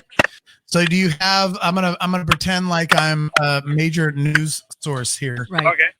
Do you have any stories from the front lines? Like, how are things going with this COVID-19 business? It's a little hard. I mean, you don't want to go too out of bounds, but I will tell you this: in my experience of taking care of the patients that I take care of all the time, I'm dealing with much more anxiety, depression patients than I'm dealing with COVID patients. Oh, wow. Wow. So a lot more people that are dealing with the stress and anxiety of everything that's going on, much more so than a sick patient that's sick with a cough or cold or COVID or whatever that is. So, Oh, wow. Right. yeah, so that's kind of been the more gist of what I've dealt with more so than anything else. So, Yeah. and then, New Hampshire's different. New Hampshire's a little more out of, off its beaten path, but Massachusetts has a lot more cases. New Hampshire doesn't have as many cases. So therefore the stress seems much higher and, everything for up here. Like afraid they're gonna get it. It's just the afraid they're gonna get it more than it's that they're actually getting it. Yeah, it's a little bit of everything. It's a little bit of afraid you're going to get it. It's a little bit afraid of I don't know how I'm going to, pay my rent. It's a little bit of afraid of what's going to happen to my dad or my grandpa or whoever. Like it's a little bit of everything that's kind of involved with it. Yeah. So, Yeah. it stresses everybody out and it raises such that anxiety level that people just have a hard time dealing with that sometimes. So and Yeah. sometimes too much news makes all that. Yeah. So Yeah. Definitely too much news is too much news. Yeah. Totally. Right. Have you been concerned about your career right now being around that kind of stuff, or you take all the precautions, or how does that work? it's kind of funny because I was like actually on the cutting edge of getting laid off, which was a little bizarre because you don't really think a doctor would get laid off during the middle of the pandemic. But of course not. Possibly could have happened, which was a little bizarre for me, which never has happened to me before, but it didn't. So, I mean, that's all good. But, you know, I have a vaccine-injured daughter, and she gets a lot of immunosuppressant medicines. And so, therefore, I'm a little worried that I could bring that back to her and make that worse. I mean, there's a little stress about that, but I think that she's got I think she can handle whatever might happen. But I'm just trying to do the best I can for everybody. So, you know. Yeah. Yeah. And in addition to all that, I wouldn't say the bigger point, but another point is you're on the porch spinning cuts. I'm spinning cuts. I ain't spinning cuts. Listen to. I mean, sometimes it's not the medicine. Have you ever had a patient come into your office and after you got done meeting them, you just literally wrote out a script that said, you need to go home and spin some cuts? That'd be awesome. I've done that with some friends of mine before. I don't know if I've actually done that for a patient of mine before, but I have done that. That is true. That's true. It is legit medicine, though. Yeah, it is legit. Yeah. Oh my Stress God. relief. Totally, yes. 100%. And stress relief, totally. Yep. Yeah, I mean, you know how that goes. It's if you don't know the lyrics, then I just have to move on. Then I don't hear the beat every time. Every time I hear Kelly Clarkson's "Since You've Been Gone," I think of Barney Fritz. Yeah. Every single time I hear that song. I know. Mm-hmm. You know, it goes, I'm so moving on. You're not moving on. You're so moving on. That is a huge difference. That is a big difference. It's huge. It's a huge difference. It's a huge difference. Yeah, lyrically, that Whoever, makes all the difference. I mean, I don't know. I mean, you guys are much better at that than I am. I mean, I'm on the music on the outside, but you know, I get a little inside peek with you guys. But you know, I would just imagine somebody writing that song, and then they're like, "You're moving on." No. No. You should say, "So moving on." That's gonna make a difference to what's going on. And I'm like, yes, you're right. That's exactly right. That's exactly right. Yep, totally.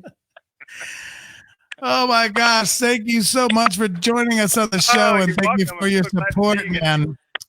We're gonna let you go. Have a good time on the back deck there spinning your cuts. Love you, Barney. Love you, man. Give our love to everybody, Tracy and Louisa. Bye. Bye, guys.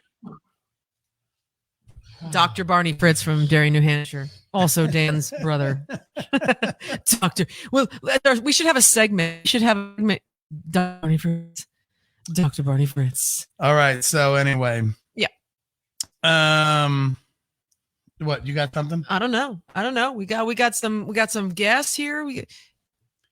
No, I think they're just. We need a charger. It's right over here. No, I'm just. Okay. I'm not looking for a charger. I'm looking for. Oh, okay, cool. Right on. So anyway, he's geeking out on our software. That's probably what it is. Okay, wait. I have to do something with the phone. Oh, again. Tara's got to adjust the camera. This is so crazy. I don't have to adjust the camera, but I have to move like. Oh, what? Tara's got to adjust the camera. Okay. Anyway, we're gonna do a segment on that. So I did actually promise you guys today that I'm going to talk about the goddamn fucking Air Force flyovers that happened last week. Oh, yes, you did. And if you're a pussy, you might want to just log off right now, you fucking pussy. That's what you ought to do. And that's what I say right there. Right before you said it, Stephanie Cagle says flyover. That's right, because I promised it, and that's what everybody's just sitting around waiting. Here we go. They're just waiting to find out what I've got to say about it, aren't they? Tell your friends. Which way am I going to go? It is Which way am I going to go? Which way am I going to go? I'll tell you what, I was actually hanging out with my boys that night, and I was cooking dinner, a family dinner that included my wife, my ex-wife, my boys. We were having a good time because my boys are staying at my ex-wife's house right now for the quarantine situation. So I go over there every week, and I kind of hang out with them over there every week. Oh my gosh, that's a surprise, isn't it? You don't know how to handle that. I had somebody tell me last week, you go and cook dinner for your ex-wife, and I'm like, yeah, what's the fucking problem with that? Isn't that how it's supposed to go? That's not even my fucking rant. That's just where I happen to be. Let me add to that. I was at a client's house. Which means a cabinet. We did catch a kitchen, a beautiful kitchen. We already posted it on Fritz Designs on Facebook.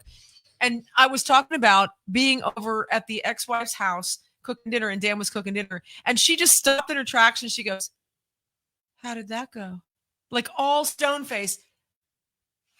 How did that go? What do you mean, this week, last week, or the week before, like, the week before, the week before, the week before, the week before? Which one are you talking about? How did it go? That's how it is. It's all good. The point is, I was with my kids. That's the only fucking point I'm making.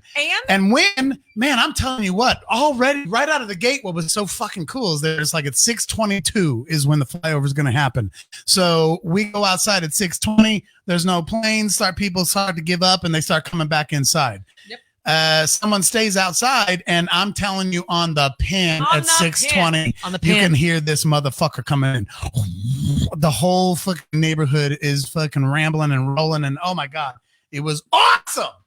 And so my 11-year-old goes running back outside, and he actually gets a glimpse of this damn thing, like coming right down on the curve, getting ready to head back north, which is actually not too far from Springfield, Missouri, which he plans on taking it and landing it, because Springfield was the last place that they flew over as they were doing this for the last several hours over every major city in Missouri.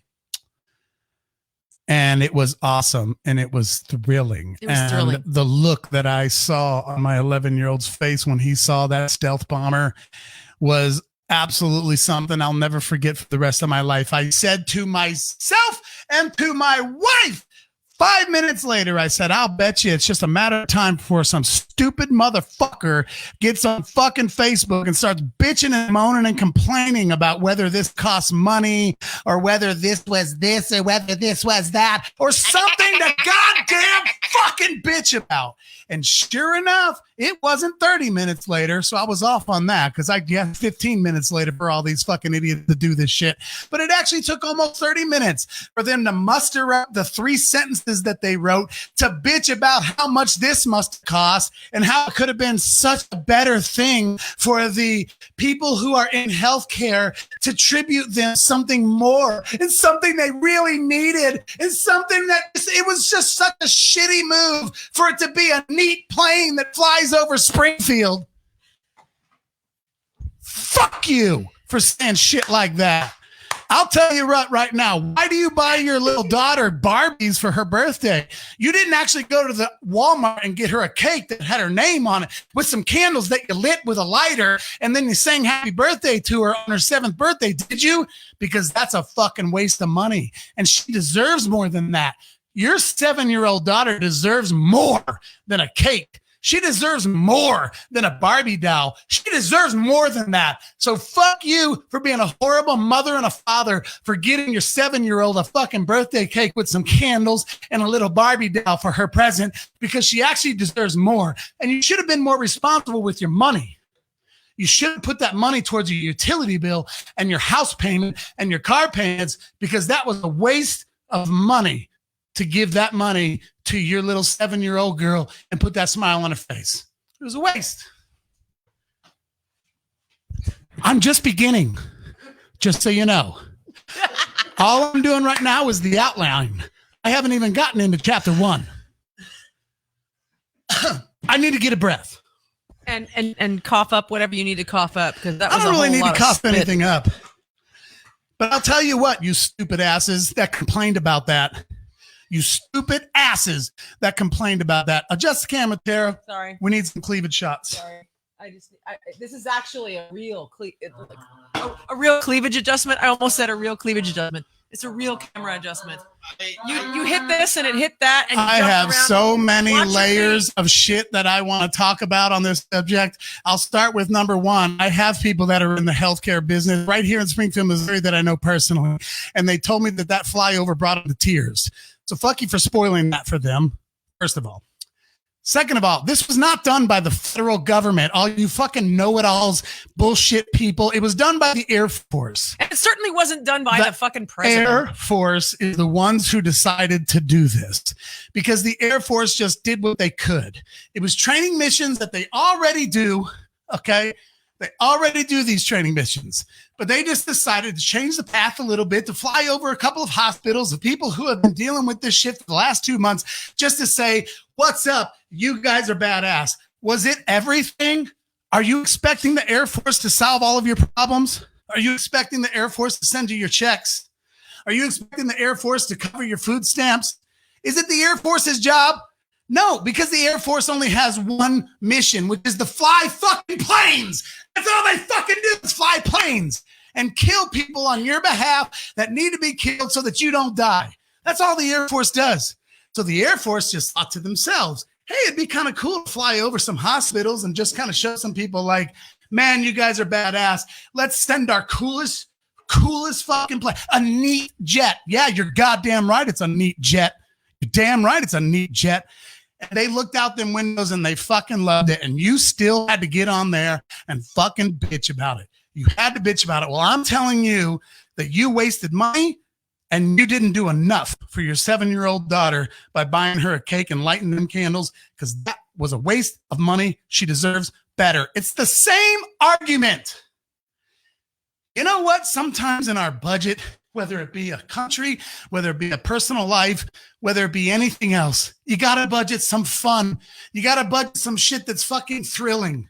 And it was worth every single minute, every single dollar to do something that made us all in Missouri feel a little better about what the fuck this miserable, depressing life has been for the last 2 months. But you still had to shit on it, didn't you? You still had to shit on it. That really sucks. And here's what I think. Your little pansy ass, if you're a musician, you've got to get on stage and you're bitching because nobody paid to get in, aren't you? You're bitching because there weren't enough people in the crowd.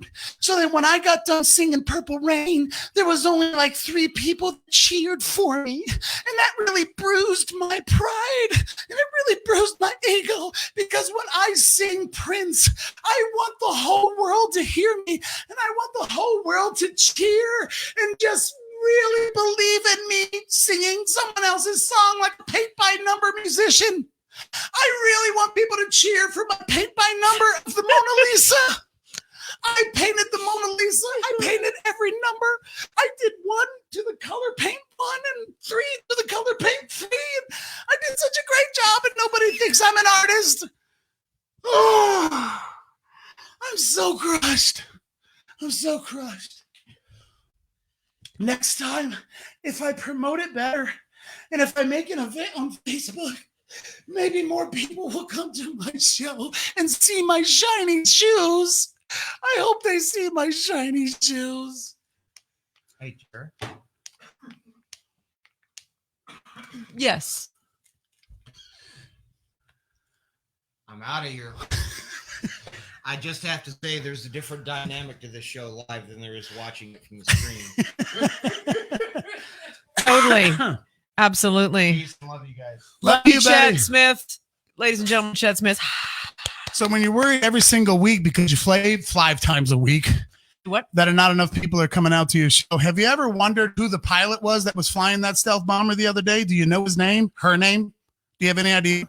They had one day. Has it ever happened in the history of Springfield, Missouri, that a stealth bomber has actually flown over all of our cities for any reason whatsoever? Do you have any idea what the guy's name was or the girl's name who was flying that stealth bomber over Springfield? No, you don't. No, you don't. You don't really give a fuck what their name was. Nobody cares. You don't really care. You just want to bitch about the fact that they did it. But you want everyone to know your name because you play Prince songs. But at the same time, you don't really care who that pilot was and what they've gone through to get there. I'll tell you what, I've got 1,000 more things to say, but I'm running out of time. All I'm saying is it was an amazing, thrilling thing for my 11-year-old. And when I saw my 11-year-old light up like a Christmas tree and see a real stealth bomber fly right the fuck over his head, it was an awesome thing and an inspiring thing, and it made him feel safe. It made him realize everything's going to be okay because this is cool. I have people in the medical field. We just got off the fucking part interview with one of them, my brother, who have said things like those types of things are thrilling and they're awesome. And we love to thank you, especially when it's only coming from the Air Force. So if the Air Force only knows how to fly planes and they flew some planes over to say thank you to people, what are you doing? What do you know how to do where you could go help somebody? Shut the fuck up about the federal government. What do you do? Do you run? Can you bake cookies? If you can bake cookies, why don't you bring 100 dozen cookies over to St. John's Hospital over here, Mercy Hospital, and just drop them off at the front door and let somebody else pick them up and give them to a bunch of people that work there. Do you know how to bake? Do you know how to bake? Do you know how to mow? Grab your lawnmower and go cut some grass over there for them. Do whatever you can. Show them your appreciation, but don't bitch. I'm done with the bitching. I'll tell you what. So I just decided this week. Oh, you did? Yeah. I'm guilty of what I'm ranting about right now. I don't know the names of any Air Force pilots at all. So I decided I'm going to find out a name of an Air Force pilot, and I found a bad bitch. I'm telling you that right now. I found a bad bitch. She flies. Listen. She flies a Harrier for the Marine Corps. A Harrier! And did you hear me? It's a she. She is the absolutely only female pilot in the Marine Corps who flies. This is just fantastic. The AV-8B Marine Corps Harrier. It's Captain Kelsey Casey. We have a picture of her right here. There you go. On our, there she is. Yeah, there's Kelsey. Now, I'm telling you what, that's a bad bitch right there.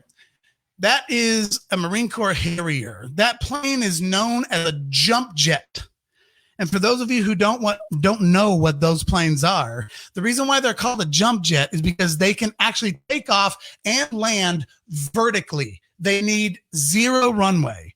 That plane she's standing in front of right now weighs 14,860 pounds. And that plane can take off directly straight up. The story behind Kelsey Casey in learning how to become the only Marine Corps pilot that can fly a Harrier is unbelievable. Unbelievable! It's way better than whether she can play the keyboard parts on a Prince song. Trust me. Trust me. And you ought to know her name. And if you don't want to know her name, if you don't want to learn about anybody else who, you ought to do something because it's hella impressive. And if she was asked to fly over Missouri and she did it for you and you want to bitch about it when she dedicated her whole life to learn how to fly that plane she's standing in front of, then you can fuck yourself. That's what you can do. Because they fly a number of hours anyway. So they just took a certain route over big hospitals and big towns in this state of Missouri. So that's the justification of it. And we already know that. I mean, it only takes like a super quick Google search to realize that this was not any kind of a governmental decision. This was just the Air Force that did this. They do this kind of crap all the time, whether it's air shows or whether it's doing any things like that. We just say, that's what they do. Yeah. So this wasn't the thing. This was not the thing that the entire state of Missouri or our country or the world was doing to try and let these medical workers know that they're appreciated. This was just the Air Force. It was bad ass. And it inspired me to go learn about Captain Kelsey Casey. You want to talk about being a strong woman, you better compete with this little sucker right over here. Otherwise, I'm not impressed with nothing. She actually got attention just last year because she actually was in the deployment with the Marine Attack Squadron 311 in the Middle East as part of a special purpose Marine Air Ground Task Force crisis response for Central Command. She was the one in charge of taking care of people that were on the ground. They say that plane right there she's standing in front of can shoot an enemy while he's behind a bush taking a shit. That thing can hover over you at 6 feet and destroy you. And that beautiful woman right there does it. And I think that's just as much as impressive as any rock star I've ever met in my life, any musician I've ever met in my life. You give me her or give me Beyonce, I'll take her. That's what I'll do. And I appreciate her and I love her. And I just really wish that people wouldn't just find something to bitch about constantly. That's all I'm saying. There wasn't anything that wrong with just flying some planes over some hospitals to show some nurses like, hey, isn't this badass? You guys are great. Thank you. We were doing training missions today anyway, but we just decided to fly over your hospitals and they loved it. Huge part of them loved it. They loved it. My 11-year-old loved it. I loved it. I loved seeing it. I thought it was great and I felt great about it. Mm-hmm. It didn't cost anybody any money, so don't worry about your money. It didn't cost you anything. It was just something that was fun. Sometimes you spend money on things that are just fun, like your 7-year-old's birthday cake and her candles and her Barbie. Every now and then we spend some money on shit that, hey, doesn't really matter whether it has meaning or not. It puts smiles on people's faces, and that's what the flyover was for me. And if you think differently, then I don't really fucking care. It doesn't really matter to me. Yep. My hats go off to Captain Kelsey Casey right here flying the Marine Corps Harrier. She's a badass. She is a badass. And now I want to talk about something else and get it over with. We'll wrap it up. What do you want to do? What do you want to do? What do you want to do? But make sure you bitch and moan because nobody came to your show and supported your band, because that was really brave. That was brave to get up and play some Prince songs. Super brave. It was almost as brave as Captain Kelsey Casey. Almost. Not quite, but almost. Almost. Maybe. And so if Kelsey has it in her head to want to say thank you to some nurses and fly over someone, why don't you cheer for her like you expect people to cheer for you? And pay the fucking cover charge. Oh, that was a couple weeks ago. I don't really care. You're buttoning your shirt back up. I guess so, because you need a goddamn medallion. It's a medallion. It's part of my good day. Good day. And you need Andy. And I love you. Listen, you know I love you all. I love you all. We love you all. I just had a super fun 2-second conversation with Matt Baker literally last night, and he knows that the two of us don't agree on everything, and both were just like, dude. Yeah, there's tons of times we don't agree. Our relationship is not done because of that. Right. You can think a certain way. I can think a certain way. And we can not agree. And we can still go out and record some music like we did last night. Oh, yes. And hang out and tell good stories between each other and all that kind of stuff. And still just be like, you're totally wrong about this. And I can be like, you're totally wrong about that. And it doesn't really matter. It doesn't really matter. You can be this. I can be this. I still think everybody's great. The one thing that gets here's the thing that gets the most misinterpreted about me. A lot of things people get mad at, right? So you're out there and you're one of these people that get mad at, you got road rage. You're one of those people that somebody cuts you off and you just go ape shit. Somebody drives too slow, you go ape shit. Somebody doesn't know how to pull into a parking space, you go ape shit. That stuff doesn't bother me. Like when somebody pulls out in front of me, I'm like, they didn't see me. If some guy on a motorcycle flies by me at 150 miles an hour, I'm just like, he's young. He hasn't learned. It's a big deal. It doesn't rage me. It doesn't make me mad. You understand? Some people get mad at the DMV because it's taking too long. I'm so mad. That lady's attitude was awful. I don't get mad at stuff like that. I don't get mad at it taking too long at a restaurant when I ordered my food an hour ago and I still haven't got it. And when I finally get it, it's cold. I don't get mad at that. I'm just kind of like, well, shit happens. What I get mad at is when I love people and I believe in people and I think they're fucking awesome, whether it be a friend, a family, anything else. I think they're awesome. And then I just sit from the sidelines and watch them completely shit away all of their potential and awesomeness by getting caught up in shit that doesn't make any difference whatsoever. Once again, I always bring it back to the graveyard. And when I'm at your funeral and we're watching your casket go down in the ground, do you want me to sit there and say, oh, they really had a problem with that flyover back in 2020 during the pandemic when the Air Force was trying to say thank you to our medical workers? Do you want me thinking that while your casket's being put in the hole? Or do you want me to be thinking something else? Because I believe in you so much that I really think you want me thinking about something else. That's actually what I think. That's what I believe. And if I'm just like getting on your grill and believing in you too much and I need to step off your dick, that's fine. I'll gladly step off your dick. But man, I don't have to sit and complain and bitch and moan about everything, even though sometimes my mouth says things that sound like I'm bitching and moaning. I'm bitching and moaning because I'm sad. I'm sad that somebody who is awesome is allowing other things to just bring them down to a level that no one gives a fuck about. And you shouldn't do that, because people really give a fuck about you in other ways that are awesome, and you've just let all that potential go down right the shitter. And that's what makes me mad.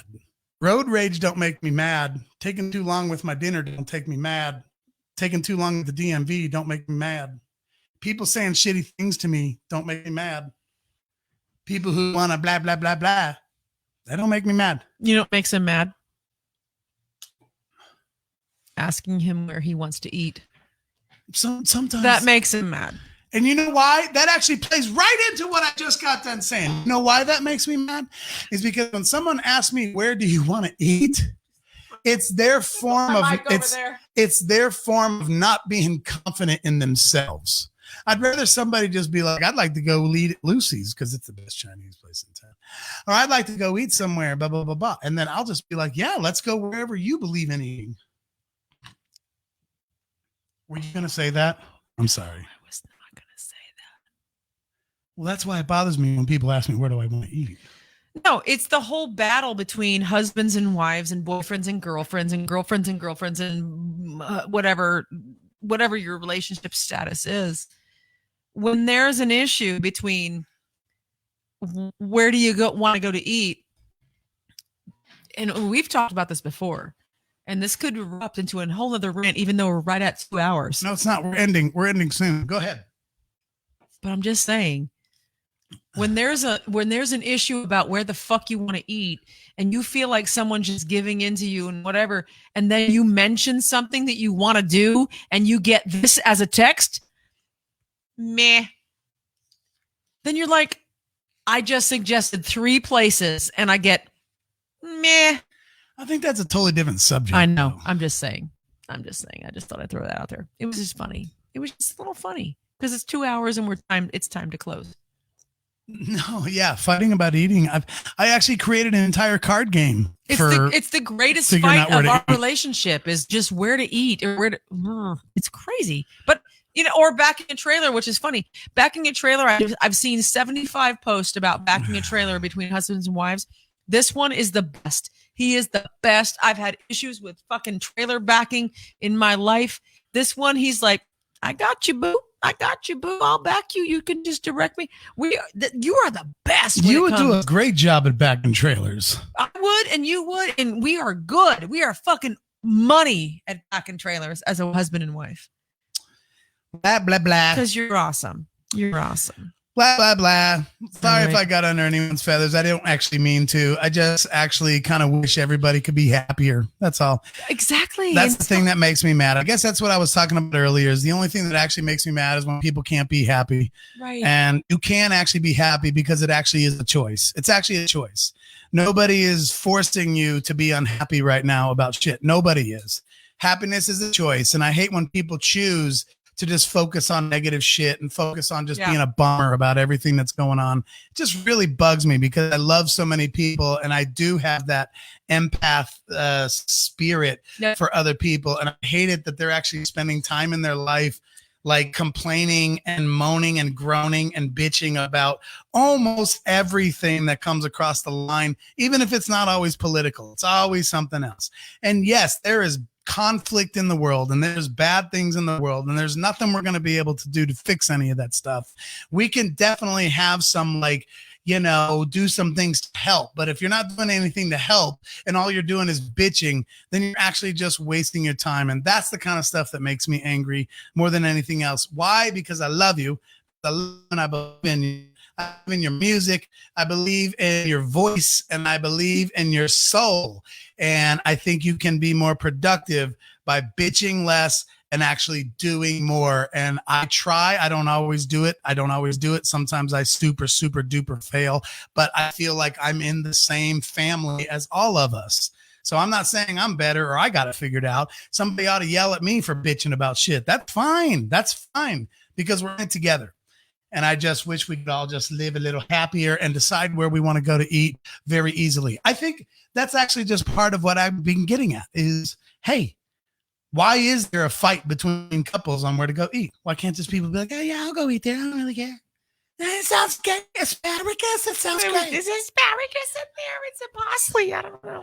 We got to wrap it up. We do. Just a side note. You talked about someone who, or not someone, you didn't talk about someone. You talked about being more positive, and someone who is uber positive every single time I open my feed at 6:00 in the morning when I wake up is Kanita Silva. This woman, she puts out good morning, beautiful faces, and she always has a cute picture. That's a true story. She is the most positive person, I think, in our circle, in our world, in this area that I've seen. And this woman is like just posts are always. I've never seen anything negative on her posts. And just a side note to that, and I'm not going to give anything away because I think it's going to be kind of a surprise. There is a conglomerate of musicians and singers that are putting something out real soon, and you need to be watching for that. And I want you, I'm not going to give anything away. We recorded stuff last night with a bunch of other awesome people, and I'm not going to give anything away because I don't know if it's a secret, but I don't want to give it away if it is. So it's just kind of on the down low. I don't know if it's a secret, but it's on the down low. But it's beautiful until it gets closer, and it's going to be really fantastic. It's going to be super cool.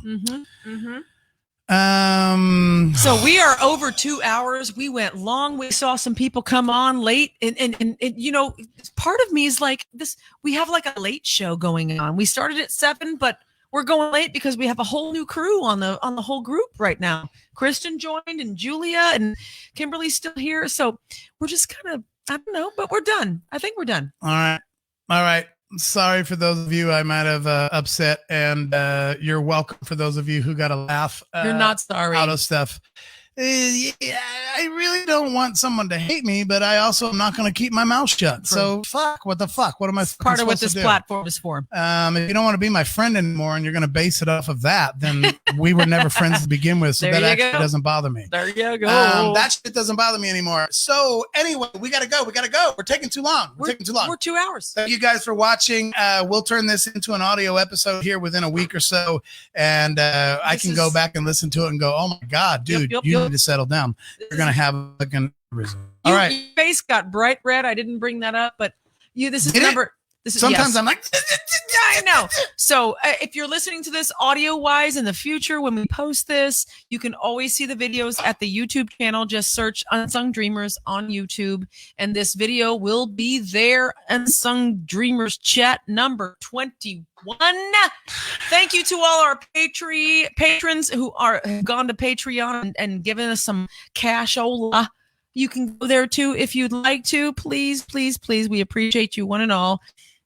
Get off my mouse. Quit taking my mouse. I'm on your mouse. Quit taking my mouse. All right. You're taking my mouse. Yo. So just check us out on Patreon if you'd like to help us out. We appreciate you very much. We love you. This is going to be an audio version very soon. I think we're up to number 18 or so on the audios. We're a little behind on the podcast, but YouTube has all the videos as we are. Love you all. Chris Palmer at 10 p.m. on her page. Go check her out. Talk about shit. We'll see you guys later. Love you. Thank you much. Bye. Sorry.